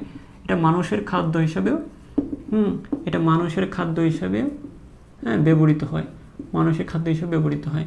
মানে কোন ধরনের মানুষ বুঝতে পেরেছো তো? ওই ব্যাঙ আর সাপের মতো, সরীসৃপের মতো যে মানুষগুলো, এগুলো যে মেক্সিকো, জাপান, ফিলিপাইনের মতো মানুষগুলো এভাবে যে গ্রিক পঙ্গপাল অনেকে ময়দা বানিয়ে খায়। উফ কি টেস্ট! গ্রিক পঙ্গপাল হচ্ছে, দেখো গ্রিক পঙ্গপাল অনেকেই গ্রিক পঙ্গপাল অনেকেই ময়দা বানিয়ে খায়। অনেকেই ময়দা কি দুর্গন্ধ, এটা কেমনে খায়, বানিয়ে খায়। আমি ছোটোকালে যখন একদম ছোট্টকালে হয়তো বা 5, 6 বা 3, 4 পড়তাম, তখন টিয়া পাখি পালতাম। আমার চাচাতো ভাই একটা ছিল, ও পালতো, আমিও ওর দেখা দেখি পালতাম। তো তখন ওই ঘাস ফড়িং ধরতে যেতাম এই খেতে আর কি। তো মানে এগুলা কি বোতলের মধ্যে ভরে ভিতরে রেখে দিতাম, তারপরে এখান থেকে বের করে একটু একটু খাওয়াতাম। খুব মজা লাগতো তখন এটা, মানে আমি খাইতাম না, মানে পাখিকে খাওয়াতাম আর কি। তো দেখা গেছে যে এগুলো পরের দিন বের করলে এত দুর্গন্ধ হইতো, একদম খুব বাজে একটা অবস্থা। তো যাই হোক, এই গ্রিক পঙ্গপাল অনেকে ময়দা বানিয়ে খায়, এটা বলতেছি গন্ধটা কীভাবে আমি জানি না। তো গ্রিক পঙ্গপাল অনেকে ময়দা বানিয়ে খায়। আর কয়েকটা উদাহরণ হিসেবে দিচ্ছি, যে অনেকে বলতে কারা, যে মেক্সিকো, এটার উদাহরণ করে আমরা জেনে রাখবো। মেক্সিকো, জাপানিজরা খেয়ে থাকে, মেক্সিকো, জাপান, ফিলিপাইন এরা, জাপান, ফিলিপাইনরা খেয়ে থাকে, ফিলিপাইন। এখানে ইন্ডিয়ার কথা বলছে, আমেরিকা ও ভারত, আমেরিকা ভারত। আচ্ছা, ফিলিপাইনের মানুষ খেয়ে থাকে, আসলে মানুষ খায়। আচ্ছা, আমি আবার একটু বলি যে ভারত এবং আমেরিকা কিন্তু সাধারণ মানুষ খাবে না, ওই যে আদিবাসী যারা আছে একটু গাঢ় টারো টাইপের, এরা যারা খাবে যে আমেরিকা আমেরিকা আমেরিকা ও আমেরিকা ও ভারতের আদিবাসীরা খেয়ে থাকে। এটা একটা রিডিং দিয়ে রাখবো, হ্যাঁ, ভারতের আদিবাসীরা খেয়ে থাকে, আদিবাসীরা খায়, ঠিক আছে। Okay fine. আমরা তাহলে এখান থেকে আর কি জানলো, পরিবেশকে বাসযোগ্য করতেও ঘাসফড়িংয়ের প্রয়োজন আছে। কাকে বাসযোগ্য করতে? পরিবেশকে বাসযোগ্য রাখতে। দেখো এখানে এখানে আমরা এক নাম্বার পয়েন্ট 2 নাম্বার পয়েন্ট পড়লাম, 3 নাম্বার পয়েন্টটা একটু খেয়াল করি। দেখো 3 নাম্বার পয়েন্টটা হচ্ছে যে পরিবেশকে বাসযোগ্য করতে, পরিবেশকে বাসযোগ্য করতে। দেখো এখন দেখো পরিবেশকে বাসযোগ্য করা মানে কি, একটু ভালো করে বুঝো জিনিসটা। পরিবেশকে বাসযোগ্য মানে কি একটু ভালো করে বুঝো। পরিবেশকে বাসযোগ্য হচ্ছে মানে ঘাসফড়িংয়ের কারণে বিভিন্ন ঘাসপালা সহজে পচছে। মনে করে ঘাসফড়িং পায়খানা ত্যাগ করতেছে, ওই পায়খানাটা যেখানে পড়তেছে সেটা ওই জায়গার মাটিটা উর্বর হচ্ছে, বা ঘাসফড়িং নিজে মরে গিয়ে পচে গিয়ে মাটির সাথে মিশে যাচ্ছে। তারপর আরেকটা জিনিস হচ্ছে ঘাসফড়িংয়ের কারণে কিছু উদ্ভিদ সহজে পচতে পারে, ঘাসফড়িংয়ের মল ত্যাগের কারণে কিছু উদ্ভিদ সহজে পচে, বা ঘাসফড়িং অর্ধেকটা খেয়ে ফেলছে উদ্ভিদটাকে, তখনই উদ্ভিদটা পচে যাচ্ছে। তো ঘাসফড়িংয়ের কারণে বিভিন্ন উদ্ভিদ পচে যায়, বা ঘাসফড়িং নিজে পচে মাটির সাথে মিশে যায়, বা ঘাসফড়িং মল ত্যাগ করে এটা মাটিটা উর্বর হয়। তাই ঘাসফড়িং নিজে মরে গিয়ে ঘাসফড়িংয়ের মল ত্যাগের মাধ্যমে মাটিটা উর্বর হচ্ছে, আর পরিবেশটা কীরকম হচ্ছে, বাসযোগ্য হচ্ছে। ওই উর্বর মাটিতে অন্য একটা উদ্ভিদ জন্মাবে। তো এটা হচ্ছে আলটিমেটলি হ্যাঁ, এগুলোকে বলছি আর কি, যে গাছের পচন এবং সেই মাটিকে উর্বর করে পুনর্জন্ম ঘটায়। আগাছা খেয়ে কি করে, আগাছা খেয়ে বিভিন্ন উদ্ভিদের পুষ্টি রক্ষা করে। মানে এরা কি করে, এরা আগাছা খায়, আর আগাছা খায়, কিছু ঘাসফড়িং আছে আগাছা খায়, আর আগাছা খাইলে ওই জায়গায় আমাদের উপকারী উদ্ভিদগুলো জন্মাতে পারে। আগাছা খায়, তারপরে হচ্ছে মল ত্যাগ করে, হ্যাঁ, মল ত্যাগ করে ওই জায়গাটাকে উর্বর করে, মল ত্যাগ ও মরে গিয়ে মাটির সাথে মিশে গিয়ে হ্যাঁ, এটা জাস্ট মিশে গিয়ে উর্বর করে, জমিকে উর্বর করে। হ্যাঁ, এগুলো হচ্ছে সুদূর প্রসারী প্রভাব, জমিকে উর্বর করে। আচ্ছা, আমরা আর একটু নিচের দিকে যাই। আর কি পড়বো, 4 নম্বর পয়েন্ট, এটা হচ্ছে লাস্ট পয়েন্ট। মাধ্যমিক পোষক হিসেবে কাজ করে, এটা একটু খেয়াল করো, মাধ্যমিক পোষক হিসেবে কাজ করে। মাধ্যমিক পোষক, এখানে যে জিনিসটা হয় একটু ভালো করে খেয়াল করো। মাধ্যমিক পোষক জিনিসটা কি, এখানে জিনিসটা ওইটা যেটা বোঝানো হচ্ছে যে ওই যে চ্যাপ্টা কৃমি, আমি তোমাকে বোঝাচ্ছি, চ্যাপ্টা কৃমি, তারপরে হচ্ছে গোল কৃমি, চ্যাপ্টা কৃমি, গোল কৃমি, একটু ভালো করে খেয়াল করো। এই যে চ্যাপ্টা কৃমি বা গোল কৃমি, ওইগুলোকে খায় হচ্ছে ঘাসফড়িং, এগুলোকে খায় কি, ঘাসফড়িং। হ্যাঁ, এগুলোকে খায় হচ্ছে ঘাসফড়িং। তো ওই ঘাসফড়িংকে আবার কে খায়, ঘাসফড়িংকে পাখি সরীসৃপ বিভিন্ন মেরুদণ্ডী প্রাণী, হ্যাঁ, পাখি সরীসৃপ বিভিন্ন মেরুদণ্ডী প্রাণী খায়, পাখি এবং সরীসৃপ, হ্যাঁ, এই বিভিন্ন মেরুদণ্ডী প্রাণী খেয়ে থাকে, মেরুদণ্ডী প্রাণী। তাহলে দেখো ভালো করে খেয়াল করো, এই যে চ্যাপ্টা কৃমি বা গোল কৃমিটাকে কে খায়, চ্যাপ্টা কৃমি মানে প্লাটিহেলমিনথেস, গোল কৃমি মানে হচ্ছে নেমাটোডা পর্বের প্রাণী। তো যাই হোক, এই চ্যাপ্টা কৃমি বা গোল কৃমিকে খায় কে, ঘাসফড়িং। ঘাসফড়িংকে কে খায়, পাখি সরীসৃপ বিভিন্ন মেরুদণ্ডী প্রাণী। এখন আমরা যখন একটা পাখিকে খাবো তখন আমাদের শরীরেও যাবে, হ্যাঁ, আমরা বিভিন্ন পাখি খেয়ে থাকি না, হ্যাঁ। তো চ্যাপ্টা কৃমি বা গোল কৃমি খাবে কে, ঘাসফড়িং খাবে, ঘাসফড়িংকে কে খাবে, পাখি সরীসৃপ বিভিন্ন মেরুদণ্ডী প্রাণীরা খাবে। তা আমরা এখান থেকে বুঝতে পারি যে চ্যাপ্টা কৃমিটা এটার ভিতর যাবে, তো এটাকে যখন পাখি খাবে তখন চ্যাপ্টা কৃমিটা কার ভিতর ঢুকে গেল, হ্যাঁ, পাখির ভিতর ঢুকে গেছে। তাহলে এটাকে আমরা বলতে পারি মাধ্যমিক পোষক। তো ঘাসফড়িংটা এখানে কি পোষক বলো তো, মাধ্যমিক পোষক। মাধ্যমিক পোষক, এই আমরা অনেক সময় পড়ছি না, আরে মার্কারটা আবার নষ্ট হয়ে গেছে। দেখো আমরা অনেক সময় পড়ছি না, কি পড়ছি বলো তো, আমরা অনেক সময় পড়ছি যে কি পড়লাম, যে ডেঙ্গু ভাইরাসটা মশা দিয়ে ছড়ায়, মশা দিয়ে ডেঙ্গু ভাইরাসটা ছড়ায়। এখানে ডেঙ্গু ভাইরাসটা আমাদের দেহে প্রবেশ করে কার মাধ্যমে, মশার মাধ্যমে। তো মশাটা হচ্ছে এখানে মাধ্যমিক পোষক, মাধ্যমিক পোষক। তাহলে এখানে ভালো করে খেয়াল করো, এখানে খেয়াল করো, চ্যাপ্টা কৃমিটা সরীসৃপের ভিতরে ঢুকে যায় কার মাধ্যমে, এই ঘাসফড়িংয়ের মাধ্যমে। তো এখানে ঘাসফড়িং হচ্ছে মাধ্যমিক পোষক, হ্যাঁ। তো এখানে এটা মাধ্যমিক পোষক হিসেবে কাজ করে। তো আশা করি এই পর্যন্ত তোমাদের সবার ক্লিয়ার। আর আমাকে একটু কমেন্ট করে জানো। আলহামদুলিল্লাহ আমরা এই চ্যাপ্টারটা শেষ করতে পেরেছি। আসলে অনেক লাস্টের দিকে কতগুলা আজাইরা টপিকের সাথে কিছু গুরুত্বপূর্ণ টপিকে ছিল, যার কারণে আমাদের নোটটা লেন্থ হয়ে গেছে। তাহলে দেখো এই পর্যন্ত সবার আসলে ক্লিয়ার কিনা আমাকে বলো, এই পর্যন্ত সবার ক্লিয়ার?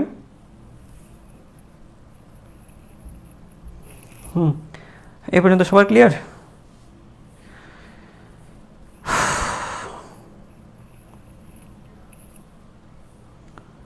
ওকে, তো এই পর্যন্ত যতটুকু পড়াইছি সুন্দর করে নোট করে এটা বারবার বারবার বারবার রিভাইজ দিবা। এটা তোমাকে এখানে আজকে যে টপিকগুলো পড়াচ্ছি এগুলো কিন্তু পরীক্ষায় অনেক গুরুত্বপূর্ণ, হ্যাঁ অনেক জিনিস আসবে। হ্যাঁ ওকে ক্লিয়ার। আচ্ছা ঠিক আছে, সবাই ভালো থাকো। এখন যারা আছো সবাইকে ধন্যবাদ।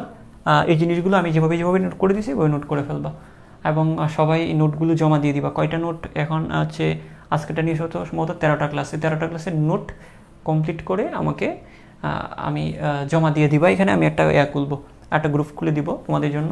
যদিও ওইটাতে ল্যাগ করতেছে, আমাদের এই যে গুগল ক্লাসরুমটা ল্যাগ করছে, ওইখানেও জমা দেওয়ার সাবমিট করার চেষ্টা করবা।